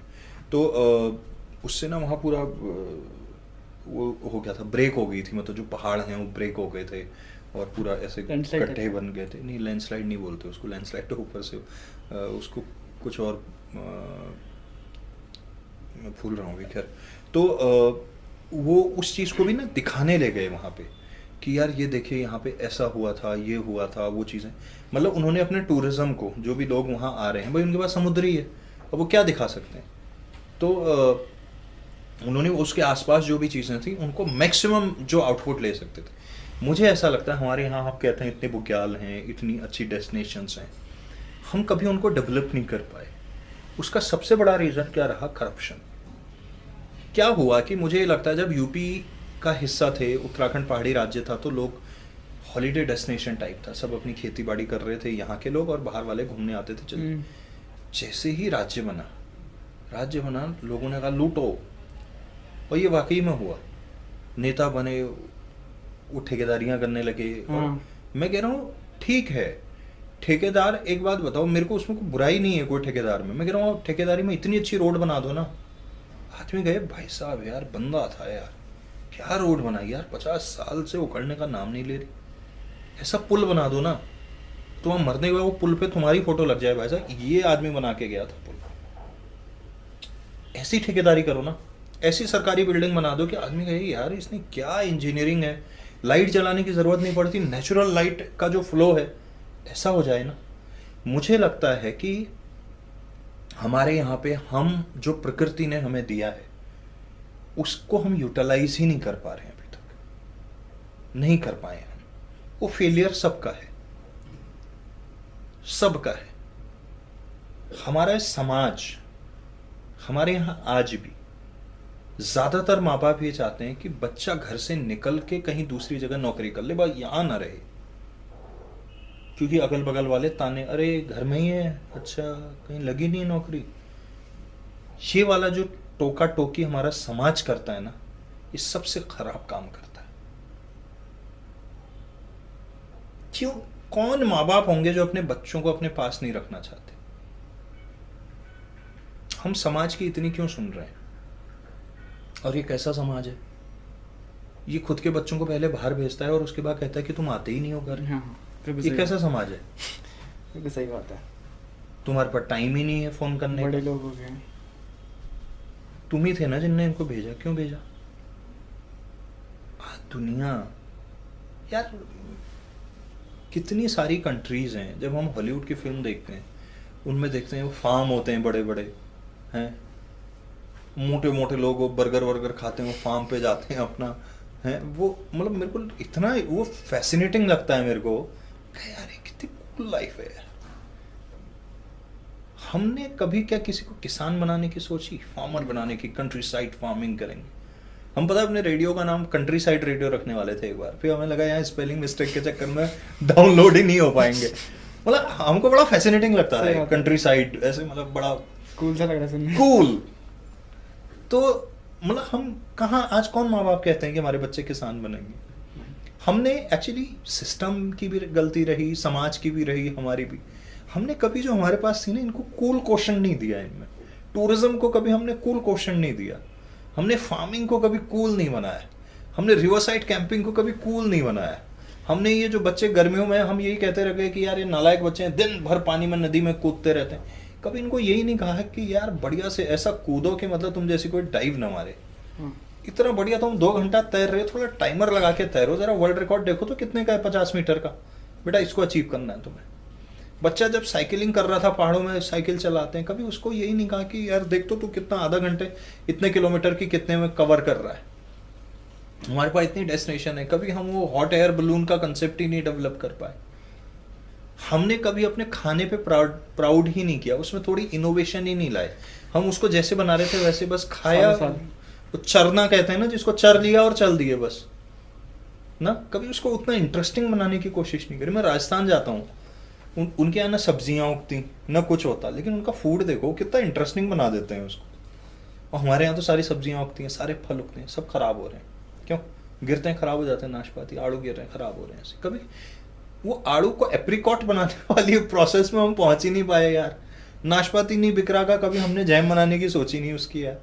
मैं कितनी बारी बोलता हूँ कि ये बुरांश के 5-5 लीटर के गैलन रख के क्या करोगे भाई, कभी इनको टेट्रा पैक में उतारो यार। वो एक पेपर बोट ने क्या कमाल कर दिया, वो भी वही, वो फ्रूटी माजा सब बिक तो रहे थे, उसने उसकी शेप वैसी करी टक से, वो मुझे बोला वो टा टा टा टा टा टा, वो इतनी बढ़िया ब्रांडिंग करी उसने कि भाई मेमोरीज एंड वो क्या ऐसे वो, हाँ वो करके उसने पेपर बोट वो करके बढ़िया सी गुलजार साहब की आवाज में, और वो खेला हुए कर दिया उन्होंने। तो मुझे लगता है कि हम अपनी प्रकृति ने जो हमें दिया है हम कर ही नहीं पा रहे हैं, चैनलाइज नहीं कर पा रहे हैं, मोनेटाइज नहीं कर पा रहे हैं, मार्केटिंग नहीं कर पा रहे हैं, इनोवेशन नहीं ला पा रहे हैं। देखिए दुनिया इनोवेशन पे चल रही है आज। आपको खाने में भी इनोवेशन करनी। मैं हमेशा कहता हूँ आलू नहीं बिक रहे ना तो चिप्स बेचने शुरू कर दो। सही बात है, बहुत बेसिक बात है। नाशपाती नहीं बिक रहा, जैम बेचने शुरू कर दो। हम इनोवेशन क्यों नहीं कर रहे हैं यार? एंड जो एक चीज़ रही है, मुझे लगता है कि हम उत्तराखंड वाले फेसबुक पे, और मतलब मैं ये ऑन कैमरा कह रहा हूँ, किसी को बुरा लगे तो बुरा लगे, हम फेसबुक पे ना सब सपोर्ट करते हैं एक दूसरे को।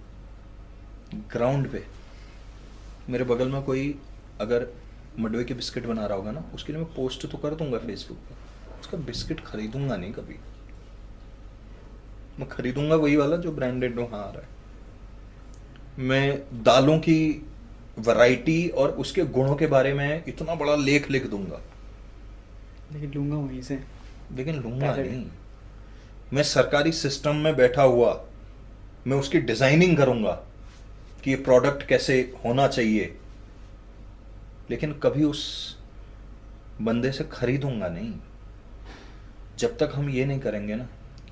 मैं यहाँ कहता हूँ यार, ये अरे तुम्हारे यहाँ कितने धारे नौले ऐसे हैं जहां से 24 घंटे पानी गिर रहा है। हाँ। सरकार क्यों नहीं उसको बॉटल करती है, और ये सचिवालयों में सरकारी दफ्तरों में कहीं यही पानी बिकेगा भाई, इससे रेवेन्यू आएगा सरकार का। क्यों नहीं है सरकारी दफ्तरों में तुम यहाँ सचिवालय में ये हिलांस के प्रोडक्ट लगा देते हो?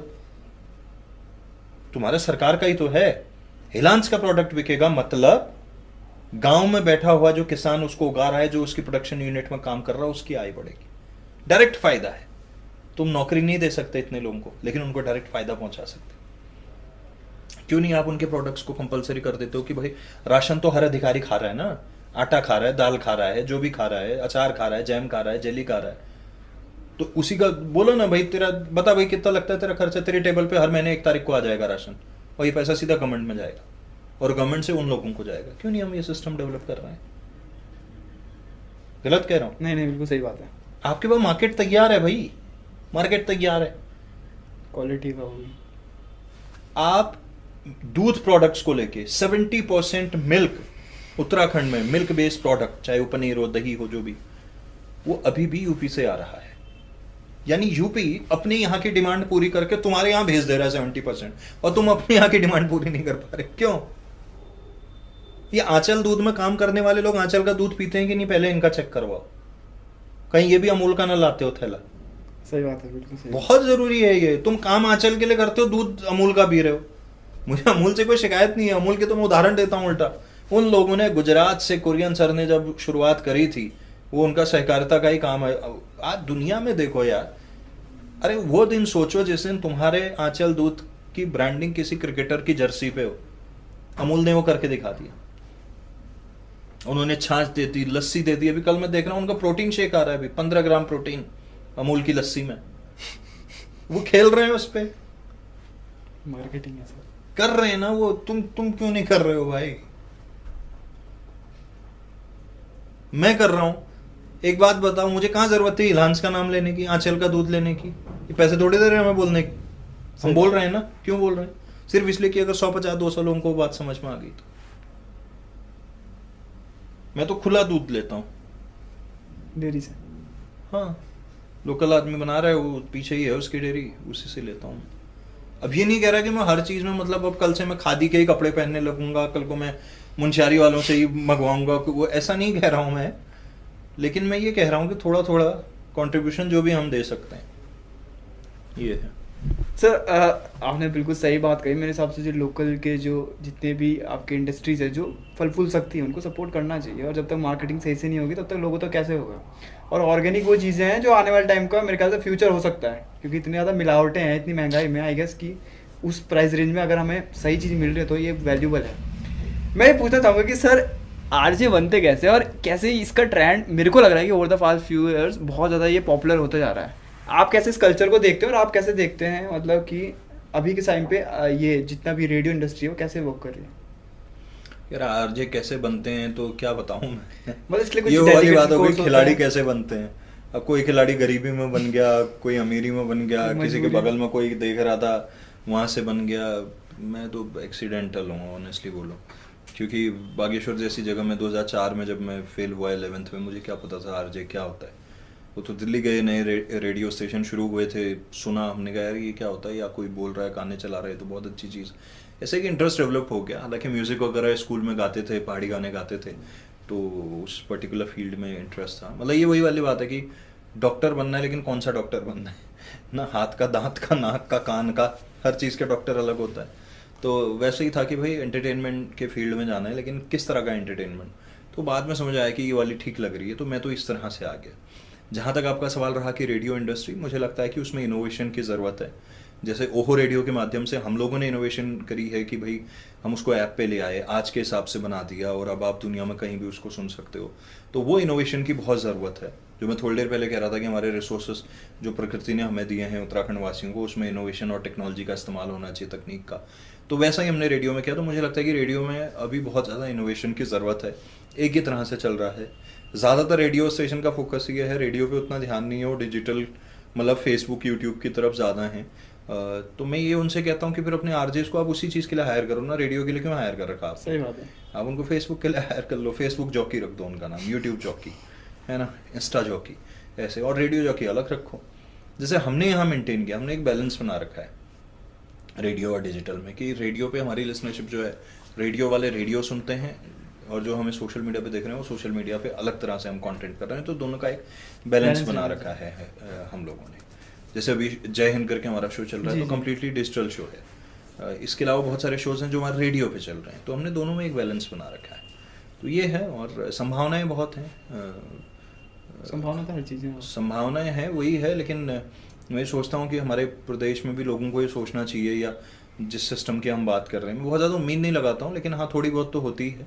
मैं ये नहीं कह रहा हूँ कि मेरे को नौकरी लगा दो, मैं ये कह रहा हूँ कि हम ये काम कर रहे हैं तो गवर्नमेंट के लेवल पे या जो डिपार्टमेंट हैं क्रिएटिवली कैसे हमारे साथ कोलैबोरेट करके कुछ हम लोग मिलके कर सकते हैं, क्योंकि हमारा इस पर्टिकुलर फील्ड को लेके एक ठीक ठाक अनुभव है, लगभग 1.5 दशक का होने जा रहा है, 14 वर्ष हो चुके हैं मेरे को, और मेरे साथ जो लोग काम कर रहे हैं। तो हमारी चीज़ों को आप कैसे क्रिएटिवली इस्तेमाल में ले सकते हैं और हम कैसे कोलैबोरेट करके कुछ प्रदेश के लिए कर पाएँ, तो ये है। सर एक जो मेरा अपना इंटरेस्ट का एक क्वेश्चन था कि जब हम पैसा कमाना शुरू करते हैं, देयर वाज अ टाइम जब मैं छोटा था और मेरे को कॉइन्स कलेक्ट करने की बहुत आदत थी, तो गुल्लक में रखते थे, लेकिन एक टाइम बाद रियलाइज़ हुआ कि वो तो कुछ भी नहीं था। फिर एक सेटअप अमाउंट होता, जैसे मान ली स्कूल टाइम में अगर मेरे पास 1000 रुपये, भाई साहब अमीर आदमी है, फिर बाद में लगा वो 1000 रुपये कुछ नहीं है। मैं आपसे पूछना चाहता हूँ कि एक जो पर्सनल फाइनेंस जो चीज़ होती है, आपने कब ये सीखा, मतलब कि पैसे इन्वेस्ट करना है? बिकॉज जब हम एक ऑफ बीट सेक्टर में होते हैं, जैसे गवर्नमेंट में होता है तो चलो पेंशन खाता वगैरह कहीं पे अब तो बंद हो गया, लेकिन फिर भी तब आसपास जितने लोग रहते हैं उम्र दराज सीख जाते हैं। लेकिन एक जब ऑफ बीट करियर में हम जाते हैं तो ये हमें खुद से सीखना होता है, क्योंकि मुझे नहीं लगता कि पर्सनल फाइनेंस वगैरह स्कूल में सिखाया जाता है, जो कि मेरे हिसाब से बहुत इंपॉर्टेंट चीज़ें सिखाई जानी चाहिए कि पैसा बचाएं कैसे, वेल्थ कैसे क्रिएट करते हैं। मैं आपसे पूछना चाहता हूँ कि आपका क्या मानना है और आपने कैसे अपने लाइफ में पैसे को देखा है आज तक? मेरे घर वाले ये कहते हैं मेरे से कि इसके दोनों हाथ ऐसे खुले रहते हैं, और मेरे पास अभी भी, मैं तुम्हें दिखा सकता हूँ अकाउंट, मेरे पास पैसे रहते ही नहीं है एक्चुअली। ये बहुत ख़राब चीज़ है। मुझे भी पहले किसी ने बोला था बहुत साल पहले कि आज प्लान करोगे तो अगले 10 साल में ये मिलेगा। एक्चुअली मुझे ऐसा लगता है, मेरे साथ क्या हुआ पर्सनली मैं बात करूं, क्योंकि मैं 12th के बाद ही इस फील्ड में आने की कोशिश करने लगा, और जब मैं आया बहुत ही एक लोअर सैलरी पे मैंने शुरू करा, तो क्या हुआ कि मैंने उस पैसे को इन्वेस्ट किया ओवरऑल अपनी पर्सनालिटी डेवलपमेंट को लेके, या जो भी मैंने काम किया एक्सेस में जाके एक्सपीरियंसेस होते हैं, आप कभी क्लबिंग करने भी जाओ तो वो एक्सपीरियंसेस होते हैं। जब मैंने पहली गाड़ी ली, मुझे ध्यान है कि उस वक्त पे मेरे को 23,000 रुपये मिलते थे और मैंने 12,000 किस्त पे गाड़ी ले ली। मतलब कौन पागल होगा ऐसा जिसको 23,000 रुपीज़ मिलते हों और उसने कार खरीद ली जिसकी 12,000 रुपये EMI आ रही है। लेकिन मैंने ये किया, मैंने एक चीज़ समझी उस टाइम, मैंने कहा एक तरीका होता है कि बचा के बड़ा बनना, एक होता है कमा के बड़ा बनना। खर्चों पे आप कंट्रोल नहीं कर सकते, आप अपनी इनकम बढ़ाने पे फोकस करिए। तो मेरे खर्च जैसे जैसे बढ़ते गए ना, मैंने ये सोचा कि मेरी इनकम कैसे बढ़ेगी। तो मेरा ये तरीका था, किसी और का कुछ और हो सकता है। तो मैं सेविंग बहुत ज़्यादा नहीं किया और न मेरी इन्वेस्टमेंट कुछ ऐसी है कि हो सकता है मैं बैंक में जाऊँ, बैंक वाले लोन के लिए मेरे पास कुछ होगा नहीं देने को उनको, बट मैं काम करता चला गया, कुछ कुछ चीज़ें आते चले गई, होते चले गई। जब वो रेडियो भी खुला, ये जितने पैसे इसमें लग गए, मतलब मैं तो इमेजिन भी नहीं कर सकता। अगर मैं कम से कम 10 साल और नौकरी करता ना, तब जाके मैं, मतलब शायद फिर 2030 में खुलता रेडियो। लेकिन वो ठीक है, मैंने जैसे तैसे वो चीज़ कर ली।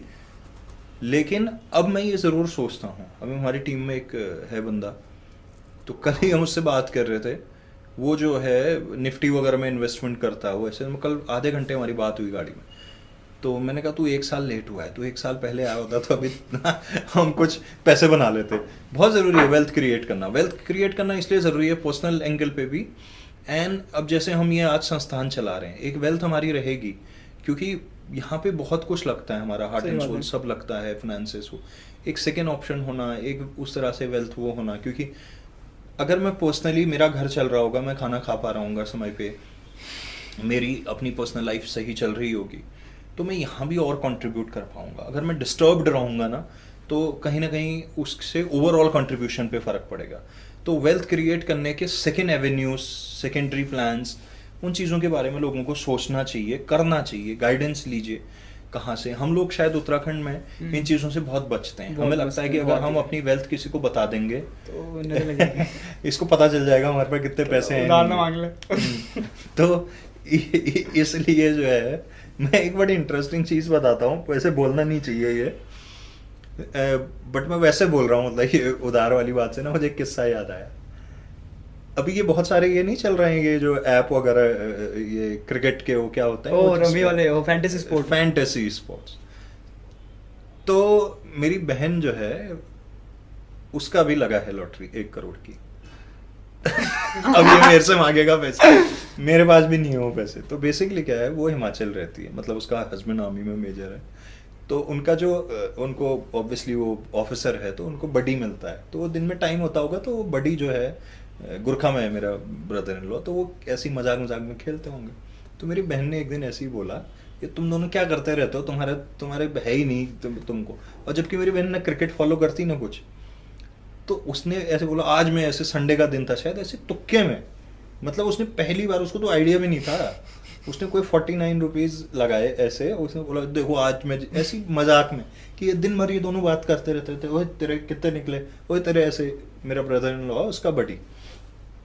तो मेरी बहन ने मजाक किया था ऐसे, तो आज मैं जीत के दिखाती हूँ, देखो वो तो सो गई लगा के, उसको क्या पता। और अगली सुबह या और रात को जो भी होता है, एंड मेरे छोटे भाई को जब वो नाम लिस्ट निकली होगी किसी ने बागेश्वर से, वो मेरा मर्चेंट नेवी में छोटा भाई, उसको व्हाट्सएप किया, यार ये तो उसके तेरी बहन का जैसा नाम लग रहा है, उसने खेला था क्या। तो उसने उसको मैसेज किया कि तूने वो किया था, उसने बोला हाँ, बोले तेरा वो आईडी नंबर दे, वो चेक किया, बोले अबे तेरा निकल दो, और रोना शुरू। तो उसको यकीन नहीं हुआ पहले तो, फिर वो यहाँ बड़ा हाईलाइट हो गया न्यूज़ में उधर कि आरजे काव्य की बहन ने जीता हो। अब मेरे को फोन लोग, अरे मैंने कहा भाई मेरे थोड़े निकले हैं, वो उसकी किस्मत है, देखो हम कह रहे थे बल्कि उसकी बिटिया हुई है, अभी नवरात्रों की बात थी है, तो हमने कहा वो ऐसी बिटिया होती तो लोग कहते हैं ना लक्ष्मी आई लक्ष्मी आई, और वो एक्चुअल में ये हुआ कि नवरात्रों में वो हुई थी और कुछ दिन बाद ही, एक आध हफ्ते बाद ही ये हुआ और वो लॉटरी निकल गई या जो भी। तो वो मेरे को अभी कुछ दिन पहले बात हो रही थी, कह रही दादा जिन लोगों ने 5-5 साल से फोन नहीं किया था ना, वो लिख रहे हैं hello how are you, hope you are good, कहाँ हो आजकल, अभी फोन किया। यार मेरा ना कुछ नहीं हो रहा है, वो कॉलेज से वो पढ़ाई करी थी, इतने साल हो गए, तू कुछ पैसे दे दे मैं कुछ तो वो कह रही लोगों को लग रहा है, कह रही 5-5 साल से जिनने फोन नहीं किया था वो सब वही जो तुम कह रहे हो ना कि किसी को वेल्थ बताते हो तो आदमी उधार मांगने लगता है वाला। तो खैर ठीक है, उसमें एक अपनी मासूमियत भी है, लेकिन ये मतलब एक वो है, मेरे को एक्चुअली ये बात से याद आया तो इसलिए मैंने शेयर कर लिया। बिल्कुल सही बात है आपकी, और अब ये तो बहुत कॉमन हो गया है खेलना है फैंटेसी स्पोर्ट्स वगैरह। सर एक मैं लास्ट क्वेश्चन आपसे पूछना चाहता था कि एक आप अपने एक ऐसी एडवाइस जो आप अपने यंगर सेल्फ को देना चाहते थे कि अगर ये कर लेता तो सही होता, ऐसा कुछ है आपको लगता है? नहीं, ऐसा कुछ भी नहीं, क्योंकि ये कर लेता अगर आदमी को पता हो तो आदमी नहीं, आगे लाइफ में आगे जाके अगर आप सोचते ना, काश जो एक वर्ड होता है काश, ना काश जैसा मैं वही कह रहा हूँ ना, वो काश आप आगे जाके ही बोलते हो, कभी उस प्रेजेंट में तो कभी नहीं बोल पाते हो ना। अगर आपको पता होता तो आप वो कर लेते, और कर लेते तो आगे काश तो आप बोलोगे कैसे। जो आपको ठीक लग रहा है समय के हिसाब से ना, उसको हो जाने दो, गो विद द फ्लो,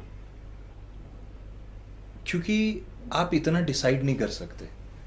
सिर्फ एक चीज मैं कहता हूं, जो आपका इंटरेस्ट है उसके लिए जी जान लगा दो। और कई बार ऐसा होता है उसका सही समय नहीं होता। हमारे सामने ये कैमरे पे नहीं है जो दिख रहे हैं आपको, हमारे यहाँ ट्रेनिंग कर रहे हैं, बड़कोट के रहने वाले हैं, 2 महीने इनको हो गए। ये पहले हमारे यहाँ दिन के एक शो के लिए ऑडिशन देने आए थे, तो ये रिजेक्ट हो गए थे, ये चले गए थे। फिर रात का वो हमें लगा यार वो बंदा उसका वहाँ सेट हो सकता है। कई बार क्या होता है, आपके पैर में प्रॉब्लम नहीं है, नहीं जूते में प्रॉब्लम है, कई बार दोनों का साइज मैच नहीं करता है। सही बात है आपकी। तो लाइफ में ये सोचना चाहिए, है ना। जैसे मान लो हमारे पहाड़ों में आमतौर पे स्वेटर बुनती है ना महिलाएं, बुनती हैं। हाँ, तो सो जा रहे हो क्या तुम बीच बीच में? ना मैं ध्यान से सुन रहा हूँ आपकी बात। तो जो स्वेटर है, मान लो धागा आपके पास थोड़ा सा है ऊन जी, अब ऑप्शन है आपके पास कि इससे दस्ताने बन सकते हैं, कि मोजे बन सकते हैं, कि कान ढकने का बन सकता है, कि टोपी बन सकती है, कि स्वेटर बन सकती है। कई बार आदमी कहता है कि यार ये स्वेटर ही नहीं बन रही इससे, तो इससे दस्ताने बना लो भाई, या थोड़ा बड़ा हो गया तो मोजे बना लो, थोड़ा और बड़ा तो टोपी बना लो, बहुत ही छोटा है तो 2 कान ढकने के बना लो, पर कर लो।